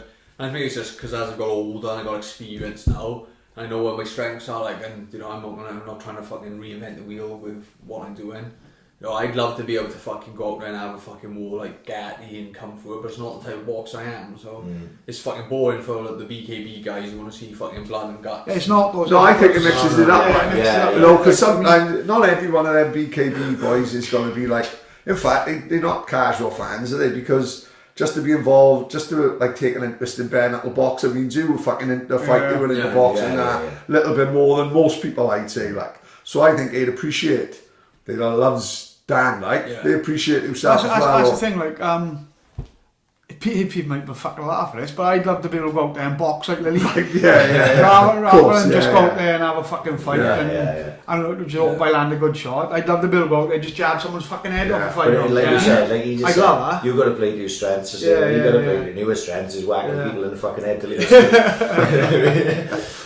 What done me in as well, like I fucking with Grogan, like he cut both my eyes, like you know, I was all swollen up, was fucking a bit beat up, like, They look Chinese and more. Look more Chinese. Yeah, they were fucking trying to get me in chunks. And I FaceTime my missus. It was like 9 o'clock at night, and my daughters usually go to bed by like 7. And I FaceTimed her, and my daughter was in bed with my missus, and she started crying. Oh, fuck. So I was like, right, fuck this, I'm not going. Yeah. But what I didn't realise was she was crying because we were going on holiday on the Tuesday, and she was going, he's not coming on holiday. I was like, oh, we're on Bristol Airport, and my face up like that. So. What are you with now? Because like everyone knows who Jason. Like who's who? I'm up KGB. Like I've done. That's who main base. Yeah, I've done a couple of sessions with Jason, but like Wally and Josh were training me for the thing. I was going down with Jason because obviously I've known Jason for years, and I think he's fucking probably one of the best boxing trainers in Swansea. He's probably the best I've spoken to, and I seen what he done with Dan, so I was on about going down with him. But like Jason said to me, he said, "Oh look, you've got to be here for 6 months. Blah blah blah. We got to try and change. I got to think." I was like, "Yeah, that's fine."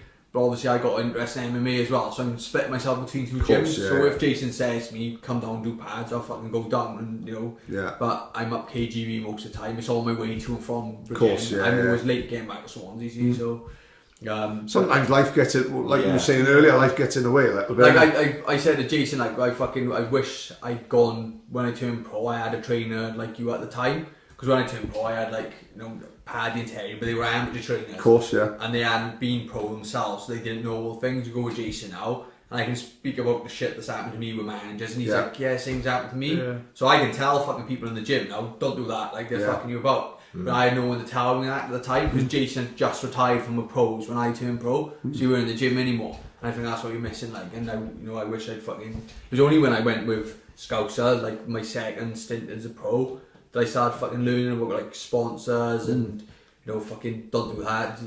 I used to think it was all 50-50 fights. You didn't know what a journeyman was when I first started pro.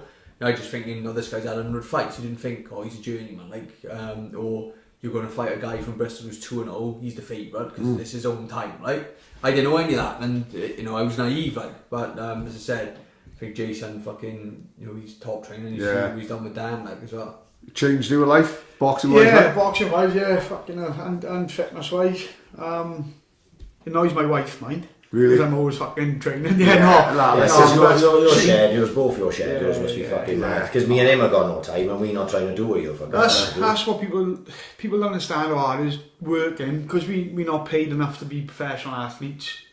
I get up at work after 6, I'm home after 6 some nights. I'm in the house for half hour, I go straight training. I don't get back till 9 and the kids in bed, like I'm fucking, and I'm gutted. I feel terrible. I'm like, fuck, is it worth doing? Like I'll be honest with you, last week, my daughter said to me, "Oh, Dad, you either running, training, or working?" And I was like, "Fucking hell, is it worth fucking £2,000?" Can I say it is? I tell you why, because it's your fucking legacy. And one day she'll look back and she'll see all them fucking days when he was out, he was working in it, when it would show her like the magazine or the fucking internet clipping or the video, and it would say, "Don't know what, I've done something." Like I wasn't one of them people that fucking sat on fucking Twitter and slagged other people off.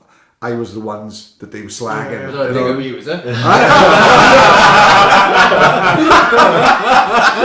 No, I know what I mean. You know what I mean. You know what kids are most impressed by? You just show them the views of the fucking video. She said 18 million. I said, yeah. She only has 400 on TikTok. I was like, honestly, God, when I done the Ollie McBurney tattoo video, that was the thing that my boys were the most. It only had like 1,500 views at the time. They're like, "Oh my God, you got 1,500 views on that fucking video!" Like, do you know what I come across today? Remember that fucking boy? Remember you said talk about when you heard that boy for the Swans fan, they were all abusing Sasala? Yeah. I look on his YouTube channel. He gets like 3,000-4,000 views a fucking video. I will not say nonsense out there. I will not say he's a 16-year-old kid living his life. If we all like lived our life like through people seeing it when I was 16. Yeah. Who knows? That's why I will not. I still be in jail. Yeah, that's all. Like I will not. The Warcraft. You know what I mean? I think the way I looked at it is. I don't know. I can. Right? They were not shut up. Yeah. The way I looked at it was, he's not hurting me in any way. He's not harming me in any way. If he wants to film himself at the football, as much as I think is fucking crap. Yeah. Right, and he should just be sitting there watching a fucking game like I do. he's not hurting me in any way. If he wants to carry on, he should Exactly. carry on. I didn't even know this guy, right? And my outside opinion now, you're an ad. What's the point of going to fucking video himself? This is our generation thing. thing. Yeah. It is a mad And I was thing. like, this the other day, genuinely, right? I was watching, it was Swans. Oh, fuck me. Who did they play away? Barnsley, let's say, for argument's sake, right? And AU scored. And my boy stops the TV. The guy goes, look who that is. Daddy, look who that is. And he runs over, and this is the boy, right? Oh, yeah. Filming. Because the Swans players are run the goal, and he spotted him in the crowd. My boy's on Sky. He's going to be a carter when he's old. I'm fast. Right? Don't do it, boy. And he spotted him like that. And I goes, how do you know who he is? He said, oh, because I've seen him on YouTube. See, so that's like, you know, it's crazy. Like, yeah. It's scary in a way as well, isn't it? Because it do, like my daughter now, she loves dancing, she is active, but as soon as she's home, worst thing I've done is buy a mobile phone. Oh, fuck. Yeah, but what can you do? Not buy them. No, Exactly. so my boy, But as soon as she's home, man, she's making fucking TikTok, videos innit? on TikTok, Yeah. and I'm like, right, babe, I want to check your TikTok now. I Yeah, want to no, check your spot on. mobile, see who's Yeah. speaking to her now. And it's fucking frightening because you don't know who's speaking to her, man. Well, we went to, right, the Monsters, my oldest boy plays at Monsters, and they did this talk, right, it was about 18 months, 2 years ago, about like cyberbullying and that. Yeah. At that time, my boy was probably too young, he didn't have a phone, he wasn't on any sort of social media. He is now, he's on Instagram and he's on TikTok, like. But the way they were talking, like, you've got to be right on top of that type of thing, because what they were saying was when we were kids, right, if he was bullied, he was just bullied in school. And once you come out of school, majority of the time you get in. Now it's 24 hours a day, 365 days of the year, like, you know, and you've got to be right on top of it. So we've been on top, like my missus, she's the nosy cunt, so she's been through his TikTok, his phone, he leaves his phone in the house, see, when he goes to school. So she's probably checked it. You know, his Instagram, I'm on his Instagram, I made his Instagram private. So he can't just be liked by any fucking weirdo. You know, you've got to be like that. I go through all the fucking messages. It's fucking bad in a way. My missus goes mad, but I'm like, I don't care, like, I go, fuck. I don't give a fuck. I got we bought my daughter, like, it's not an iPad, it's fucking one of the things, and you can sign up, just like got a kids thing on it, so the whole thing's locked. And I signed up with my Google account. The only problem is now, like, it keeps pinging because my emails go through on it. Right, yeah. And some of my missus is like, why have you signed up to guitar lessons? I'm like, oh, I was watching a video on YouTube and the guy turned up and said, do you want to learn the guitar? And I was like, yeah. You got no time? Yeah. Sign up now. And she's like, stop fucking signing up. It is a funny, and another thing that's party like is, you know, nowadays, if I'm going out and I don't want Ryan to come, I'll just go and not tell him. He can't get hold of me. You don't know where the fuck I am. But as now, if I don't want to go to Ryan, I don't tell him, but then I goes out and puts a video of myself in fucking Mama's nightclub. Yeah. You know, he's going to be like, why did I can't invite me? Yeah, so even then, you kids are like seeing other people live while they haven't been asked sort of thing, you know, and it's just fucking hurtful. And it's a funny old thing. It's the same as like I'm 33, and like when I was 16, I used to fucking be sneaking in quids in and stuff like that. You know what I mean? And now the 16-year-olds like, they fucking pansies, man. I'm sorry to say it, but they are, aren't they? Well, it's like on Good Morning Britain today. They wants to ban clapping. Yeah, jazz. That's the new one now. In Oxford University, you can't clap now because a couple of people have said clapping gives them anxiety. Well, you've got to go like that now. Yeah, I can understand because my boy's autistic. Because my boy's autistic. I can understand from point of view if you've got autistic kids in a class or whatever. Yeah, this is Oxford University. Right? But Oxford University, come on. No, these people are like that. They're just looking for a way to create an attention. Like, it's creating attention to themselves, isn't it? And it's not for medical. No, it's just to be I think it's a little bit to be just to me. Get on telly, and also Good Morning Britain puts them on telly. And Piers Morgan ruins them. But they are on telly. If I was like running that show, I wouldn't give them the time of day. I wouldn't give them. Yeah, because you're making people aware of it. Like, and a lot of it is bullshit. A lot of it isn't really news, is it? That's why I don't watch the news, read the papers, I don't watch Good Morning Britain. It's bullshit. It's all crap. Because they just want to highlight the stupid stuff to get people to go every day going, fucking hell, look at this fucking snowflake over here, and you know, it's a minority of people. It's not even a fucking big deal, like, because us lot by here now, fucking hell, do we know anything? Yeah, exactly. No. You know who was saying about the autism thing? I think you've done more for autism than the fucking Smith brothers. And Incredible. remember, everyone who talks about you links you to autism. Yeah, he's fucking chuffed. And it's mad how that can happen, especially the game we went like this fucking animal, and then he talks about who's like, you know, the reason why you're doing it. It's fucking like the Smith brothers had their sister, didn't it? Yeah. And they always had autism when they showed, but I don't know how, where they weren't allowed to push it like Matchroom and stuff like that. They never they didn't do half as got the attention. It's mad as because someone asked, I think was it David asked me how they, and I said like, Well, that was on the Teach Hello podcast. on the second on the second best podcast is one. We could do 2 hours with our eyes closed, and I know we only had an hour and 15 out of him because I was looking listen to it. Like 18 million views, 1% of that is like what, 180,000 people. Fucking So if I raise awareness for 1% of them, Yeah. fucking hell, I'd chuffed at that. Well, Do you know what I mean? we know from you being on the last time, the messages we were getting, Yeah. direct Spot on. messages we were I had getting a lot sent, as well. yeah. Yeah. and I'm sure you get it as well. And people were like, it wasn't obviously the autism thing, because a part of a lot of this is like I especially myself, I'm trying to learn. Like I didn't know very little about autism until you come on, and then now I'm more aware of it myself. But pay more attention, don't pay it? more Yeah, attention, spot on, and then when you mentioned being bipolar and having mental health issues and stuff in the past, that's especially what the messages I had anyway personally. People were like, you know, if Daniel can talk openly about that, fucking hell, you know, because you know they look at you, who fighter, big hard knocking fucker, people out, yeah. and then you think, fuck, if Daniel can talk about that, I should be able to talk You about don't that. get embarrassed so much. Exactly. And that's why I try and message everyone back, and I had a guy the other day saying, look, how can you talk so openly about it and this and that, and it's like, you know, it's taken me fucking like 15 years to talk about it, but it just comes to a point where you're like, okay, you know, you may as well talk about it, try and help other people. If you're going to help other people, it's great. Like, Of course it is, yeah. But yeah, it's not.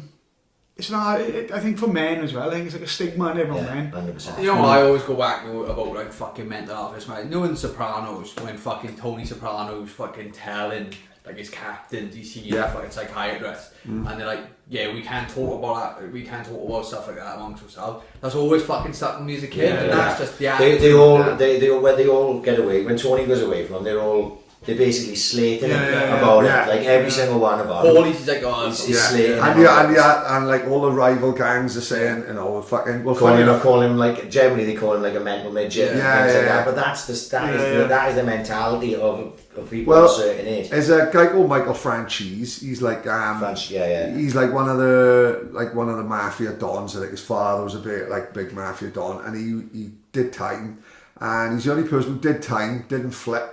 But he's surprised he's still alive. Like he's more like, he had like a contract out on his head, but he survived it.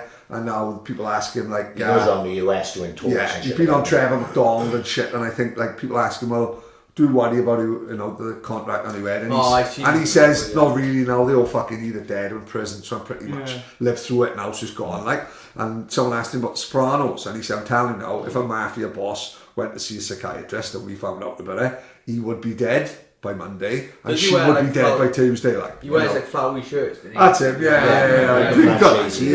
But it's such a big stigma, you know, especially for like fighters and football players and stuff like that. They someone's hero and they talking about, well, my head hasn't been right and this and that. Yeah. I remember when Danny Rose came out and was saying that he was depressed or whatever it was. The first thing people do is, how can he have all that fucking money and be depressed? That's the thing, man. Like, I love that. Nothing to do with it. How can you be a millionaire and be depressed? I mean, pretty look at my life. I got 3 kids. I got a wife. You know, I got a good job. How the fuck's he depressed? Yeah. And it's not. It's just, you know, I've never taken drugs. I took a fucking line of coke when I was 18. I think I took a pill when I was fucking 21. That's my drug done. Both off me. He's proud of that. By the way, what a night that was.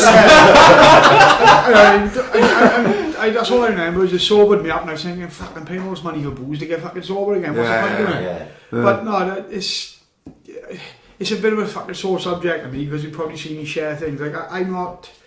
If you've got general mental health, gladly. Like, if you've got general mental health problems and that's why you want drugs, get off of drugs. If you're still suffering from it, go and get help. If you're on drugs every weekend, you're coming down off them, you think you fucking got anxiety and depression. It's not depression, it's a come down. You know what I mean? Get rid of that. Like I had to get rid of the drink. I don't drink no more. I'm drunk for 2.5 years. Change your life? Changed my life, Yeah. Crazy. It's bonkers. Like, at the beginning, it's quite hard. Yeah. You go out and you think, oh, fuck, I wish I was drinking, blah, blah, blah. And then 6 months comes around and he goes out with people like Lilley. And you look at him, I'm Marley. Yeah. And you look at him and thinking, fucking hell, I used to do that. And I enjoy myself now out drinking. Well, Like, didn't you go to Prague? Yeah, He was going running and shit, wasn't he? yeah, I went to Prague on a stag. Was it still a good laugh, I bet? Fucking hell of a laugh, yeah. Amazing. Great time. Yeah. Bit of a seedy place, Right, right? yeah. But there's loads of Albanians and that Really? running around. Yeah, it reminded me a bit of Taken, to be honest with you. But the old town is beautiful, a fucking cracking place. And obviously the boys I was with made it good Of course, as well. yeah, Like. We had a good time out there, yeah. Well, randomly, there's a new thing on Netflix, Devil Next Door. Have you seen it? No, This looks I haven't seen it yet. I have seen it. It makes me want to go. I know Culture Vulture, like I'm fucking Benidorm bar, only fools and horses on the telly. I'm old school as fuck I am, right? But I once, like, I sent my message, we need to go to Krakow, like, not on the piss now. We need to go to I went to Auschwitz, Krakow. like, because Ed was fucked for fucking hell. My missus can't get into anything. We watch that Next Door. Good mind as well. I am finished yet. No, I'm starting off to stick it on the list, like. It's on the list. But I What's was it like, about now? so a guy from what's the names of Russian countries? Say Ukraine, right? Guy living in America in it's a big Ford plant. I've seen the fucking Yeah, trailer. Detroit. Detroit, right? So Yeah. in the boom of the like they had all the car plants and all that. Yeah. So he worked in Fords all his life, family, 3 kids, and then all of a sudden in 1983, out of the fucking blue, like about 15 fucking Polish refugee, like people who escaped not Auschwitz, it was another One one, of the other. but same Camp, sort of like. thing. Yeah, same sort of camp. 15 people, like recognise this guy's photo. So the FBI got to investigate. Like his name, like they call him Ivan the Terrible, and all the prisoners remember this guy I've seen it. because he was Yeah. fucking vicious. Like because they said, He used to do experiments on stuff. well, no experiments. He'd stick them all in the chambers, and some of them would like escape the chamber. Like might get out the door, like, and he'd start the woman, cut the tit off. Fuck. You know what I Oh, mean? dear, He'd fucking dear. push a kid in, like basically he's out stand outside with a sword or the gas chamber, and he's like out the 12-year-old kid poking her back in. So all these fucking prisoners remembered him, and he said it's not me, it's fucking mistaken identity, and all these people in the court saying No chance, like. it's him, it's tattooed in my brain. He might have aged, but no, That's it, it's man. fucking him, like, you know. I haven't seen the end of it, like, so I don't know how it fucking ends, like. Dies at the end. Yeah, turns out it's not him, and I just fucking named and shamed him, like. But No, I it's saw crazy. I watched the trailer for it literally on the weekend. But it makes me want to go. I sent my message, we gotta go and we gotta take her. My reckon I'll Auntie switch? Lynn went there and she said it's fucking You reckon it easy changes? places. Yeah, of course changes. you would. There's Yeah, no yeah. birds or nothing. Yeah. There's Really? There's no wildlife there, nothing. It's really airy. Is that, like, It probably smells of death, doesn't it? They probably smell it. Probably would, yeah. Crazy, oh. Have you seen? Have you listened to the Rat Line, the BBC podcast? Unbelievable. Oh my what's god! That's one of the best podcasts out there. Go on. God, it's this guy, right? He fucking lives in like a fucking castle in Austria, and it turns out his fucking father was like a high-ranking Nazi officer. Right. And he was one of the ones who was fucking ordering people to death in Auschwitz, and him and his brothers and sisters and his wife said no, he was fucking innocent, like he didn't do it, and they had to go through all his fucking letters and how he escaped he escaped America, did he? Argentina. Argentina. Can they That's reckon right. Hitler's living in Yeah. fucking Buenos Aires, Yeah. doesn't he? Oh, but it's fucking Loads of Nazis escaped to Argentina. Fucking mad. It Who's was score with the Argentinians? because and they Germans, had World Cup final. Yeah. they had a dictator in charge in Argentina at the time, and he fancied himself as like a bit of a Nazi. Right. So basically refugee to all the fucking, because they wanted them as part of thing. But they were all like going through fucking Italy, hiding up in the Alps, coming down, fucking escaping to Argentina. It's fucking mad. Yeah, Like, this guy was like, he was in poverty really. Yeah. Really, like, don't forget, he's gone from like high-ranking Nazi officer. He got everything, money, power, jewellery, whatever he wanted, he had. But then he's in poverty and living in Italy because he got no money. He's literally living Just fucking keeping his day to head day. down, like. Crazy he story. was living in a monastery, wasn't he? That's it. right, yeah. Because the Yanks took all the German doctors, didn't they? Because all the German doctors are doing Well, the guy who, experiments they couldn't do in America. Well, it's so not they experiments. The guy who sent done the Apollo space mission was a German, like, and the Americans smuggled him out. They know he was fucking doing tests on fucking Jews, like, but they smuggled him out because they knew he's a fucking genius, Genius, They reckon the Nazi fucking scientists had V2 rockets, which were going to be like nuclear weapons. Yeah. And the fucking Americans pinched them and fucking developed the atomic bomb. And exactly. So they were worried that if the Russians fucking have him, what's going to happen? What's going to happen? It's so crazy. Like, what's it called? Not the Millennium. If you're Millennium Falcon, yeah, I always go back to the Millennium Falcon. He's always 2 steps away from the Millennium Falcon. Who's the blue guy in the Watchman? What do they call him? Oh, Mr. Manhattan. Manhattan Project, sorry. Right, yeah. What a roundabout way to get the Manhattan Project. The blue man who walks right. I knew Lilley would know it, see. It sounds better than I'd be watching on fucking Netflix anyway. Ancient Aliens I'd be watching. Another crackers, another crazy watch. It is a watch. Joe Rogan, the new. Right. Did you listen to fucking Bob Lazar? Yes. No. Right. So I listened to Bob Lazar, convinced it was aliens. Yeah. Watched the documentary, convinced it was aliens. Edward Snowden was on the other day. Worked in the CIA, never seen any files on the Yeah, so I'm like, I know. what do I believe? Yeah. Snowden said he Have looked. you seen Ancient Aliens? Who watched that?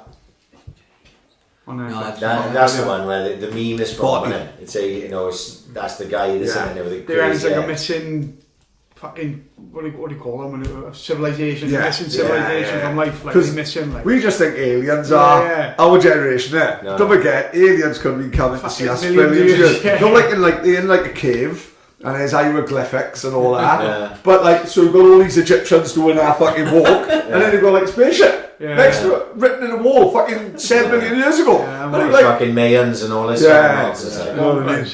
Fucking David Icke was there then as well. Big the lizards. fucking pyramids as well. How precisely built. Yeah. Don't know what I mean? Pyramids, they reckon, is mad. I need to get into the pyramid. Not actually get in. Like a Danish couple who had sex on the roof of it.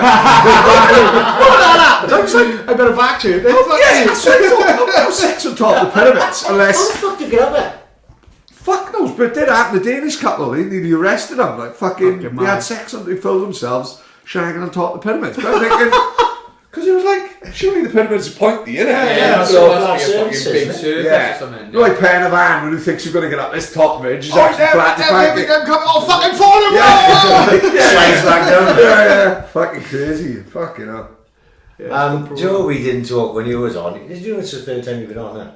No, that. You slags me off all the time. Slags the AC podcast off all the time. Yeah. I'm banned from going on a TTLO. You're on the band list. You told me I'm on the band list. I don't want to get. They're going to get filled in this year list at one point. What's the back one?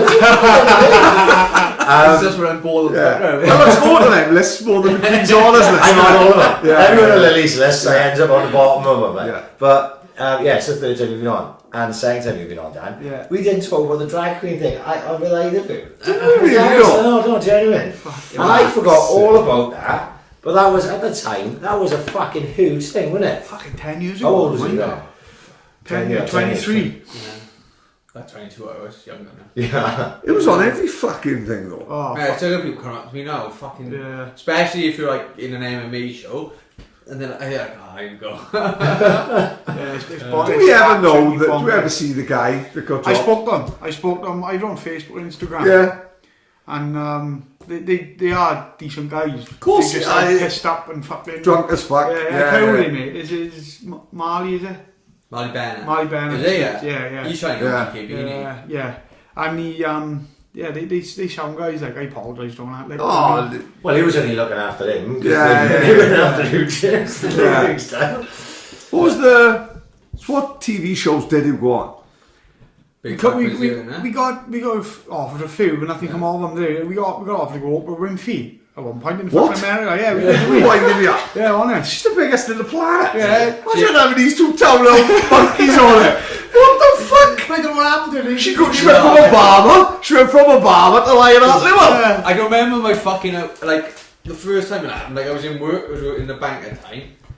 Daniel fucking text me, check if I'm Evening Post. Oh, I didn't know it was us, man. Yeah. I had to look twice. Yeah. I was reading it laughing like fuck. Look at these two I idiots. said, fucking hell, when did this happen? Yeah. I looked at the phone, I was like, oh my god, it's me. Oh my lord. Oh my god, it's Lilley. Goes off for fuck's sake. I goes down the canteen then, on the front of the Evening Post. I was like, fuck, so then my phone's obviously going off. Yeah. I can't remember if it was that the next day. My phone rings in my pocket. Oh hi, it's blah blah blah. We want to know if you want to come on the sofa on GMTV. Fuck off! I'm like, how are you on? Right, yeah. Like, genuine. It said it's a story, and my boss said, yeah, when I had she had like a fucking liver transplant. Because they love interest stories like that. So I'm ringing him. He said, I just got a phone someone from fucking America. Like fucking. They phoned me. Well, it's just Daniel. I said, who's this? So and so. He said, I'll be looking for you and James Lilley. If it is you, and Daniel, I said, yeah, Daniel, blah blah. He said, we something to do with the Oprah Winfrey show. They want you to come on and do a bit, blah blah blah.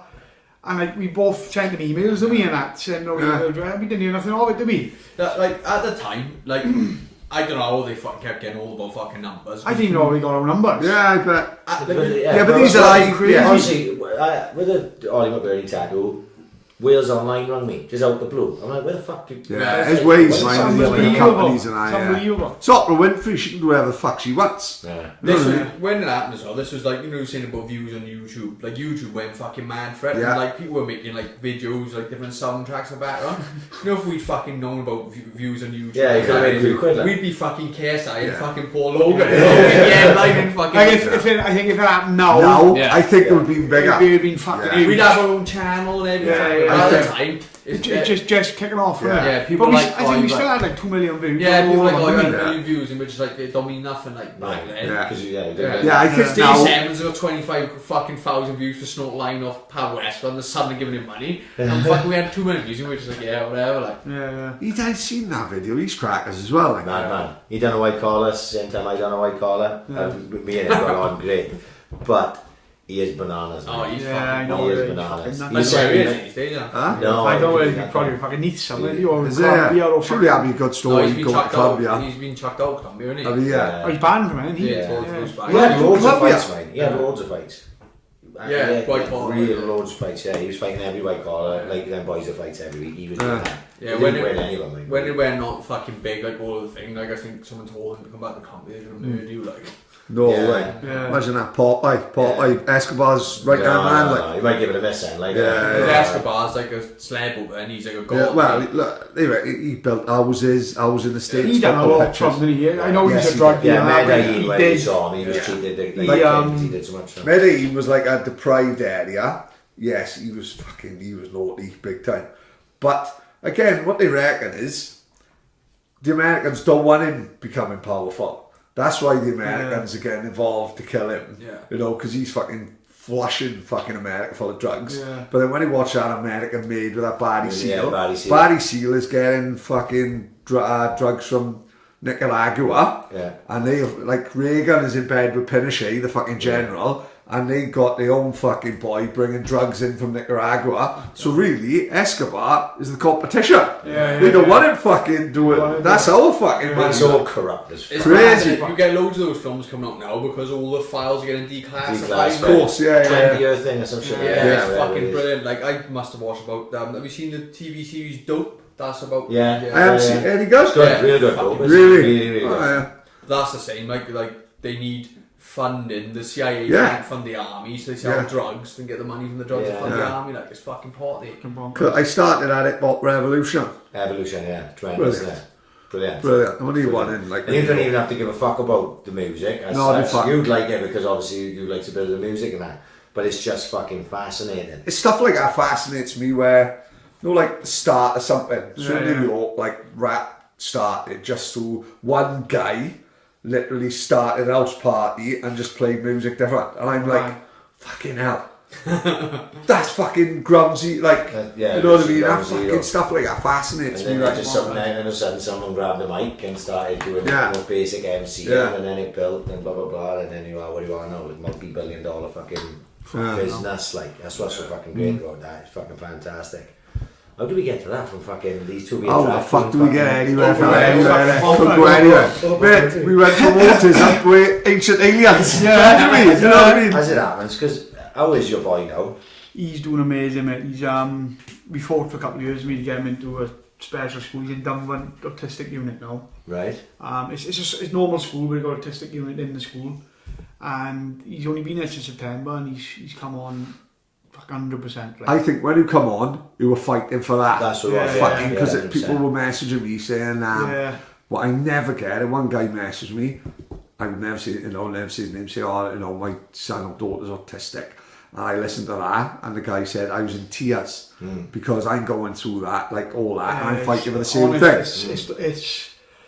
It was probably the biggest fight of my life and the worst, because fuck, as soon as he got accepted, then I think it was like March after my fight. I think March or was it June? June it might have been.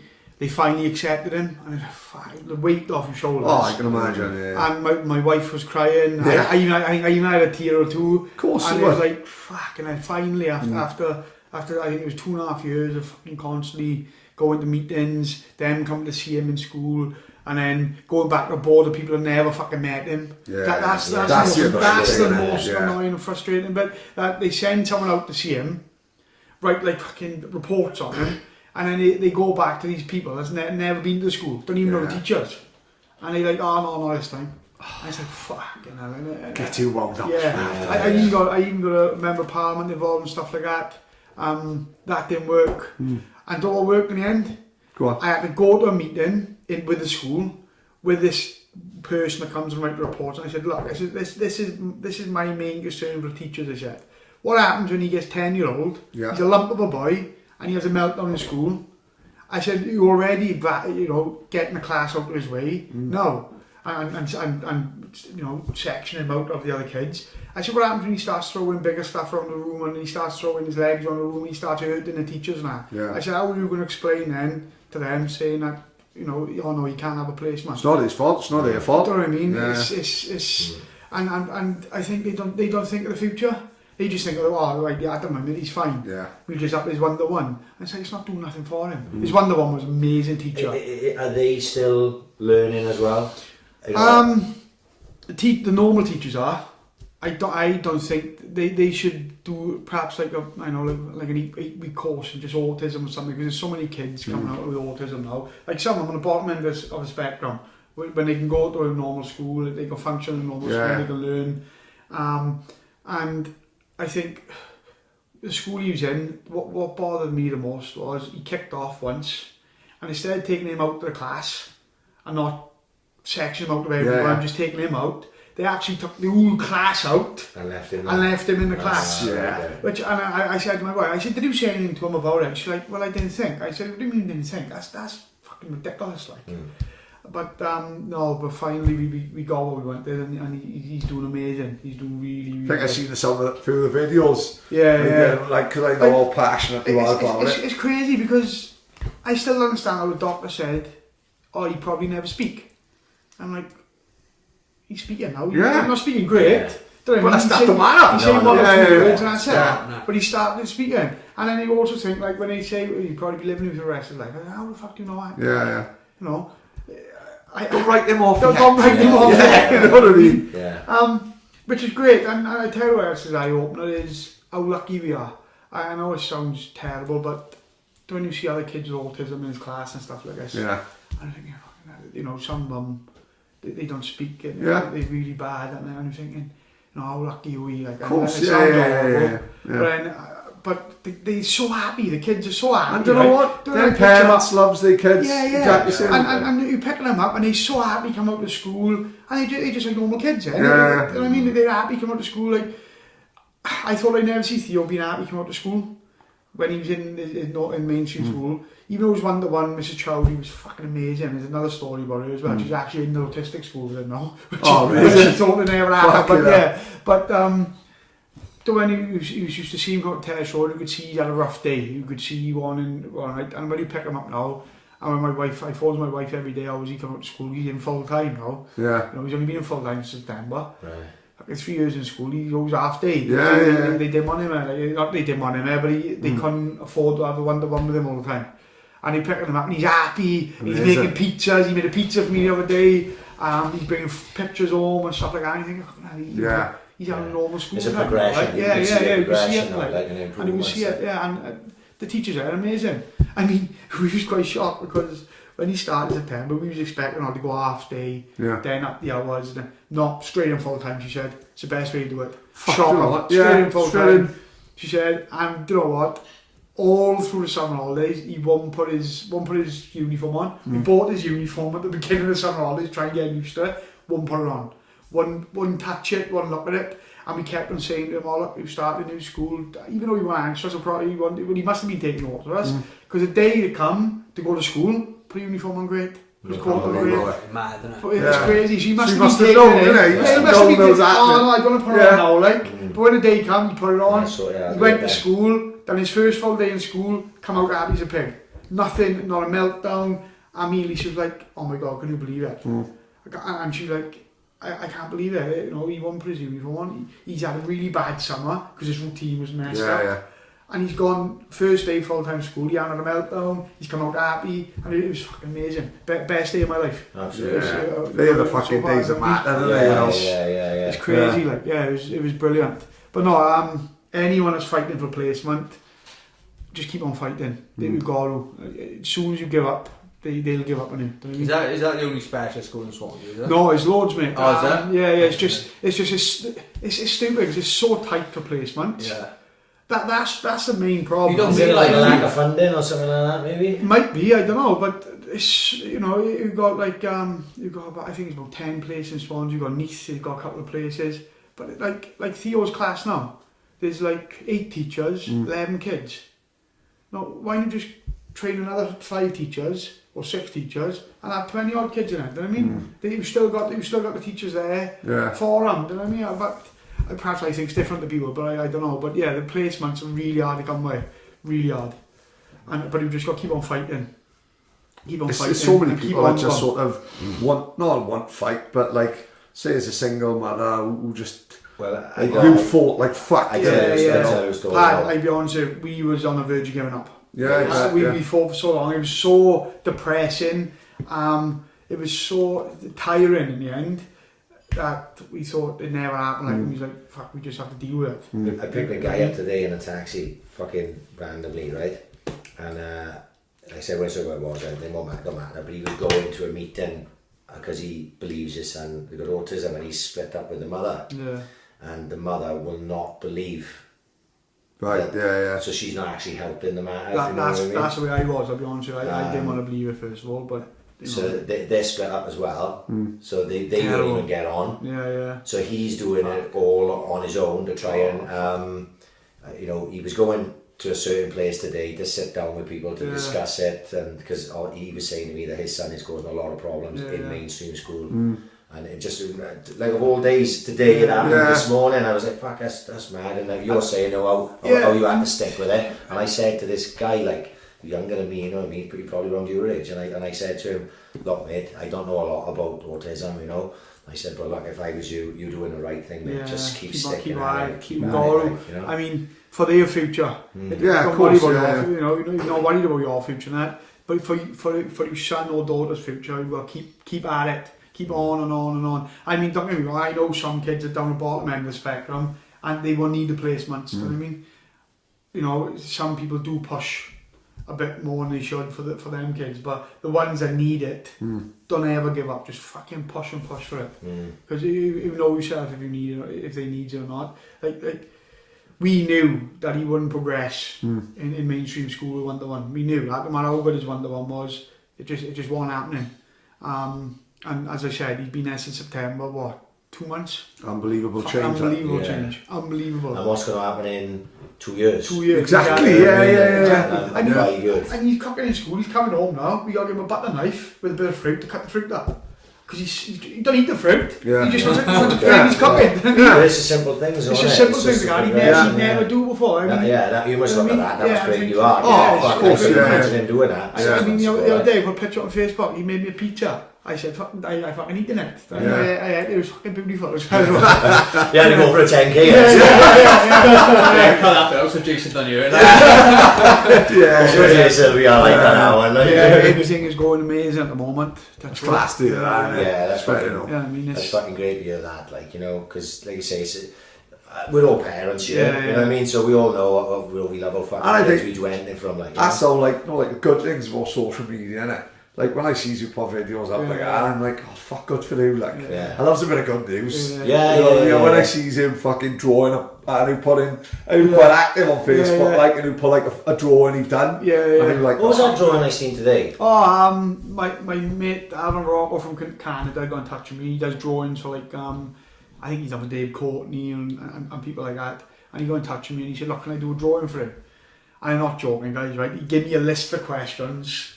As long as you are, I have answer. So I answered all these questions. Oh fuck, he's gonna be ages drawings.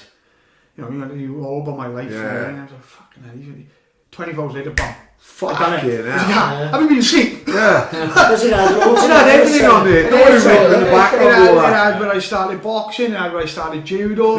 Yeah.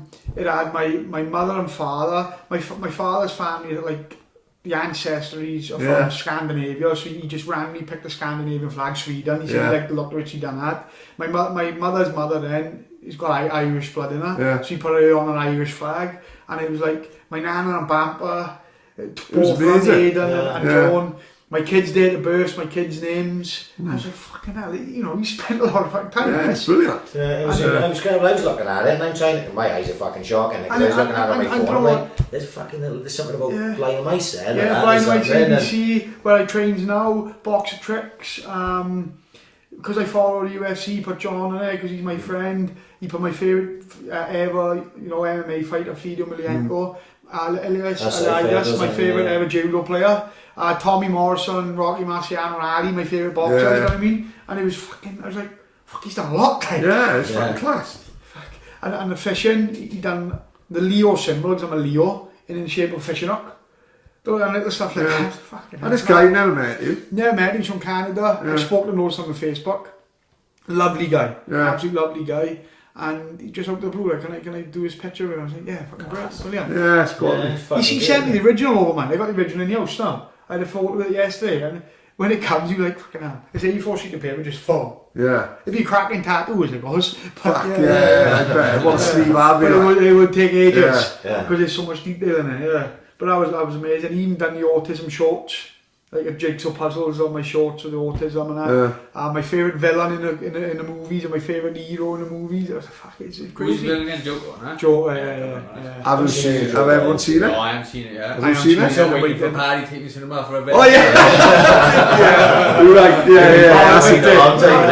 You haven't seen the new Avengers? No. Oh my god, it made I know, I'm waiting for Paddy to go, but you haven't seen it either. It's fucking out on DVD, isn't it? Yeah, I'll bring it up the house. You We'll have a go at Simpsons that. when Bart's allowed to go see Itchy and Scratchy and his father takes him. You seen Avengers yet? No, so waiting for Paddy. Joker's great. Speaking of John, did you go to Copenhagen? I went to Copenhagen, yeah. What was it like out there? Expensive. I bet. You know, I don't drink like It's it's expensive as fuck. but it's such a clean place, mind. It's fucking unbelievable. It's spotlessly clean. Friendly people. But it's expensive, yeah. It's really expensive. I stayed in Sweden and all them are supposed to be like that. Yeah, lots of capital cities. Great win. Going in. Shafty got the win. Brilliant. Amazing. Absolutely amazing. But I said, his auntie was sitting next to me, and the guy came out swinging, and I said, it won't be long. No. She went, what? I bang, out. Yeah. I knew it. As soon as he came out swinging, I go, fuck, what's he doing? Yeah. But Did I talk about the documentary I seen? You said about Dana White with Oh, his it's name great, on the mate. thing. Barstool Sports, if you get the chance to see it, Yeah. he does quite a bit on there, Dana White does, but Barstool Sports go to the UFC headquarters and just walk around with Dana White, right? So it'll be like a painting on the wall and he'll explain the meaning behind the poster and all that. And I took him backstage and it was fucking brilliant. And on the wall then, there's like a whiteboard, size of our wall, with rankings, and so just got right in so like a marker, and it had all the pens in it, and then he took him to the wall and he said, this wall now is everyone who's on their last fight, like the contract, this is they're on their last fight. And I paused there and it would see John's name on it, and I was like, that's amazing, because I was thinking, fuck, this boy from fucking Townhill is on that fucking list there. You know, I'm thinking, and Dana White's right there. And Dana White is showing him the list, like, and I'm thinking, fucking, alright, that was last fight, which hopefully now and in now, innit? But I don't think it is. no way. And I was like, that's fucking amazing that he's on that fucking wall, like, you know what I mean? It was fucking quite great, man. Yeah, the Copenhagen, we stayed in a hotel. I got to tell the story about the hotel. It's called cabins or something, right? And it's based on boat cabins, these rooms are. Right. Fucking hell, my prison cell was bigger than it. There was bunk beds in it, right? Literally, the toilet, you had a shower over your head, you could shave, and have a shower at the same time. It was fucking unbelievable. I thought they'd have them in the tidy things. I've never seen anything like that. I paid for myself, see, I went out myself. Right. So it was the cheapest hotel there. But I didn't expect that. I was like, fuck. It was Such a fucking great idea. Fucking hungover with the fuck. Yeah. Shit, this is fucking Lilley's idea of heaven, he don't move to him, fuck all. Fucking mad it was. But yeah, it was a nice place, really nice place. And seeing John win as well was even fucking better. Yeah, fucking amazing. Yeah, it was. We talked about on you. Fucking jumping round ready. It's mad, like, because when I watch John, Lilley, any of the boys fight, fuck, I get more nervous watching than I do fighting myself, like, because you haven't no control over it. It's fucking bonkers. Yeah, you want to be involved, don't you? Like, do you know what I mean? You can't, you know. It's fucking, it's like, but that's I'm not too bad watching someone on TV. I'm bad if I'm in a fucking arena, like like on TV. I can like kind of detach it, like it's like watching something. Yeah. But like if I'm in the fucking arena, especially if you're fucking backstage, I'm just like fuck this, like where's my gloves? Like, No, that's right. No, because you like fucking anything. You used to fucking fighting more than you used to watching, probably, innit? Yeah. You know, you used to being the one sitting on that chair having your hands wrapped. Must be fucking funny feel. Different type of nerves, I and suppose. especially with that one, because you knew how big it was for John, you know, because it's like, if John loses this. I'll be honest, I was more, when I went to China with him, I was in his corner in China, I was more nervous then because, fuck, he took our fight in like 21 days. He cut 13 kilos in 2 days. And I was looking at him, I was thinking, you fucking crazy, like. He's fighting this guy, some fucking other animal like him. Yeah. And I gotta be honest, he put up an hell of a fucking fight. The guy after, he said, I can't believe it. 21 days notice, he dropped him. He said, yeah, this been it. And I was looking at John when he was fighting. Don't you have a baby and you're proud? It was like a proud moment when he was fighting. I was like, fucking hell, that's my mate there. You see the crowd going fucking mad, and Chinese crowd, boys. It was full of rafters from the prelims all the way through. Yeah. But it was a fucking crazy country. Really? Oh, fucking bonkers. Absolute bonkers. The UFC had to finish by 10. It was switched all lights off in the arena. Never? Yeah, it was crazy stuff. Of course, yeah. So they turned the internet off then. They turned it off, They had a sheet of paper when we got there, the UFC gave us, explaining about John won't allow to eat any meat. Right. Any meat unless it's from a proper source. Yeah. Like say steroid in the fuck over as well, if you get run over out there, get off the road as quick as you can, because they got to pay for your insurance bills, they got to pay for your hospital bills and that. So what they'll try and do, they'll either try and reverse back over and kill him, or they'll just drive off and leave the other car run over him. Yeah. They won't go out and help you, like. No. So we had that, and I was reading, I was like, oh my fucking god, what the fuck are they doing? But it was a great experience. I wouldn't go out on all day, to be honest with you. Not going to have a weekend like a stag do. But seeing the Great Wall of China, the experience I've had because I'm in the UFC is fucking crazy. Like, it's mad what experience he's given me just being in the UFC. To be honest with you, it's fucking mad. Awesome. It's fucking brilliant. But it's a crazy country, don't go there. No. Unless you go out to the corner of some UFC, don't go. If I could give it a miss, I'd just go and look at your photos. Yeah, I'm happy with that. Like, I'll stick the banner on my You know what I mean? I go out with some fucking Dan and Lilley, I don't care. You know what I mean? Right, should we not keep you any longer? Yeah, fucking 2 hours. Right, anyone have a shout out before we fucking go? The TTLO boys, you know. Never heard of that. Number 2 podcast. We don't take it personally when you say fuck AIC. No. Even though we says nothing but nice things. Exactly. You've made it, boys. You've got made a hate list, so that means you got it. I won on the hate list, I won, like. No, Paddy's on Dice Love list. Only reason Paddy's not on the hate list because you're an MC, so you might have to call me out one day. El Twat the Tonal. We had some good call-outs. El Tonal. Fucking, I haven't really got any shout-outs because I post about my sponsors. I want to thank the boys in the gym for the camp. Jason and that for his advice, but fucking hell, it's just the same all the time, innit? Like, people get behind you and it's fucking. What I find like nowadays is it's mad, like, because I took that fight on 5 days notice, and one of the boys in the gym, because of that, took a fight on 10 days notice, and I was just like, fucking hell, you know. Inspiring people. You know, stuff like that. And, Inspiring people to be stupid. you know, it's Wrong type of inspiration, really. and like, fucking, you know, it's, we're all dead, you know me, you know, fucking, I don't know how many years you're left in it, and it's, you know, I fucking said before, I worry about what I'm going to do after, so it's just fucking thanks for people to support Take me. up tennis for golf. Yeah. Yeah, I can't see you playing golf, to be honest. I can't do anything involving a ball. It was a football though. Yeah, rubbish at it though. Right, yeah. Oh, I am playing for the average brother over 35s, because Nice. I didn't have a prime, so I can play Yeah, for the 35s. No, but like, you know, it's like fucking just, people believe in me more than I believe in myself, you know, like Dan saying about, you know, Hibbert's going to have a shot and stuff like that. You know, when people say that, I'm like, fuck, you know, you got people behind you, like, so it's like, people like that, I want to thank, like, you two guys for having me on and stuff, like, the TTLO boys, them people I want to thank, not fucking, you know, somebody who don't know me somewhere, but, like, you know, the people get behind you, like, We could do this every week, oh my.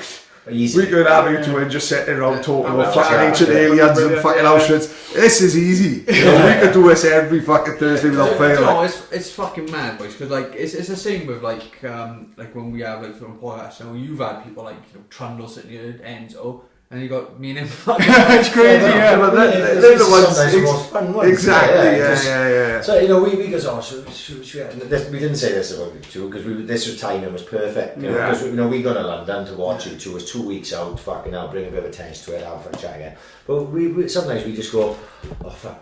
Like we did, Catty Beanie, Naked Martin, and Peter Johnson, all three of them were huge, right?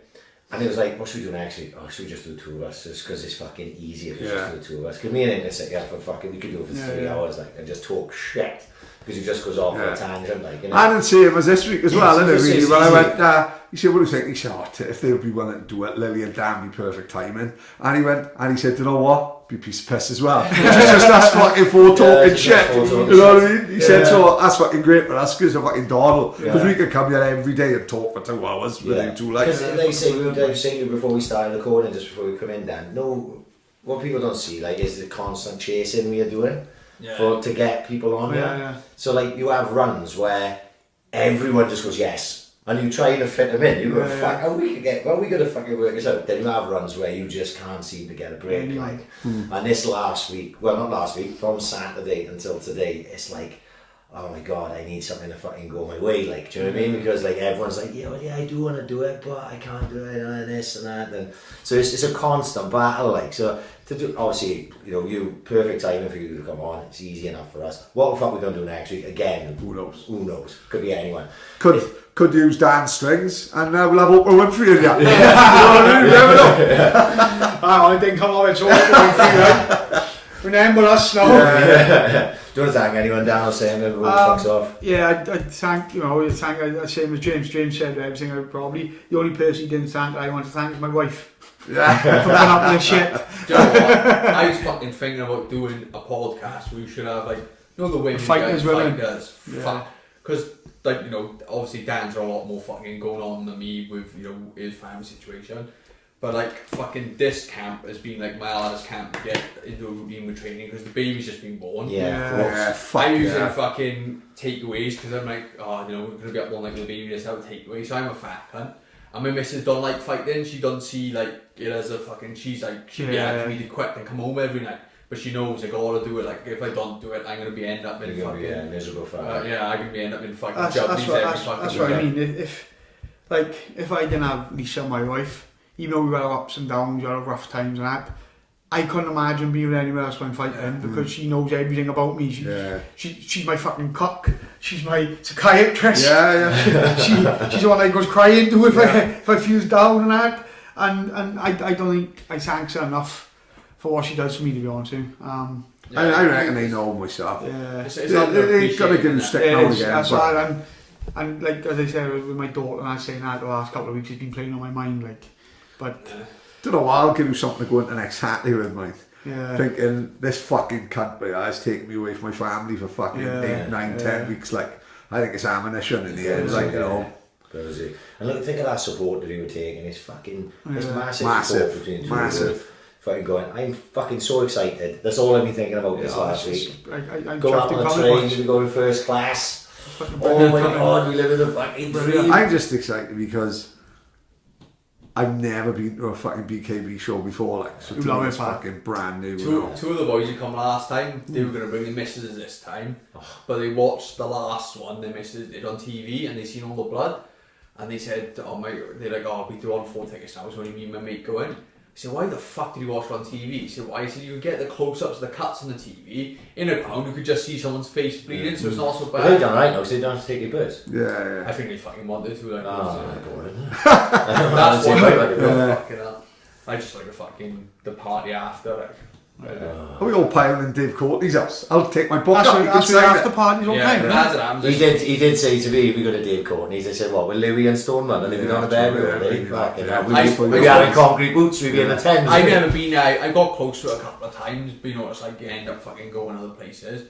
But I spoke to one of the boys, that guy who was on with George. I said, what was it last time? He said, oh, to be honest, it was quite quiet last time. It was better upstairs in, what's it called? The VIP lounge. In Indigo Room, because that's where you've got to wait to see the promoter. Yeah. So it was better up there, and then we ended up going back to fucking one of the fighters, either party in the hotel or whatever. So I'm just going to fucking hang about up there. And so This weekend up there to see you, didn't yeah. There's fuck all wrong the O2, see, it's fucking, it's in the middle of nowhere and There's loads of bars in there, innit? Yeah. You know. But they all shut down. We all ended up in Luke's man den. Yeah. Things we were staying in Bromley, weren't we? So we had to fuck off. Yeah, it's really good fun. Yeah, he was ringing me like, are you fucking coming to meet me? I'm like, fuck, mate, I'm literally like an hour away from you now. London's so big, innit? In Swans, you can get anywhere in 10 minutes. 10 minutes, I know. Fucking, we don't know how lucky we are, like. For the last one, 2 of the boys booked tickets to Fabric, 40 quid, right? And it's open till 8 in the morning.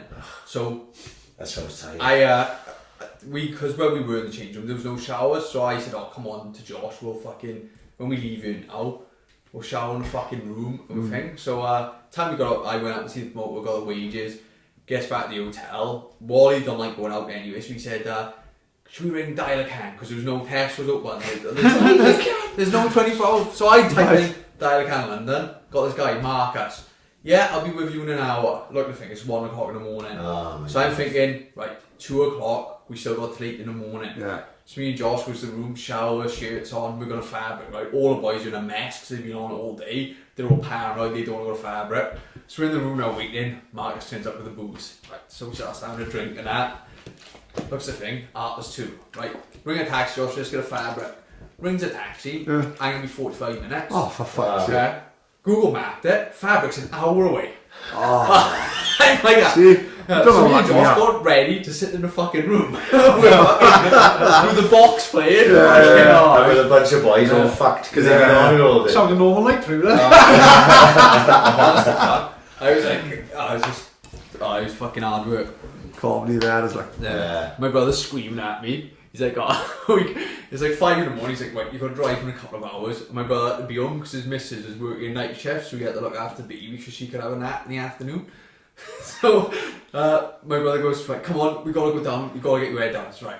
So goes down the room 5 in the morning. All the WhatsApp groups are going. Everyone's still awake in the room. So I'm like, let's all meet up. So my brother's like, where are you going? I'm like, I left my phone charging upstairs. Lilley acting all sensible, like, Tom, he's a little fucker when he wants to do. He opens the door, up 9 in the morning. He's like, look at the fucking state of you. We're all like out on the floor, fucking. He's like, Yeah, it's only because he had to be home. I know, acting as if he's fucking Mr. Edison. Captain sensible, like. There we are, thank you again, boys. Good luck for fucking next 16th. So you got that? Yeah, we're going to have 4 done. Right, we're going to get out here. Thank you, Dan. Thank you, James. Pass me out. Thank you, guys. Boys.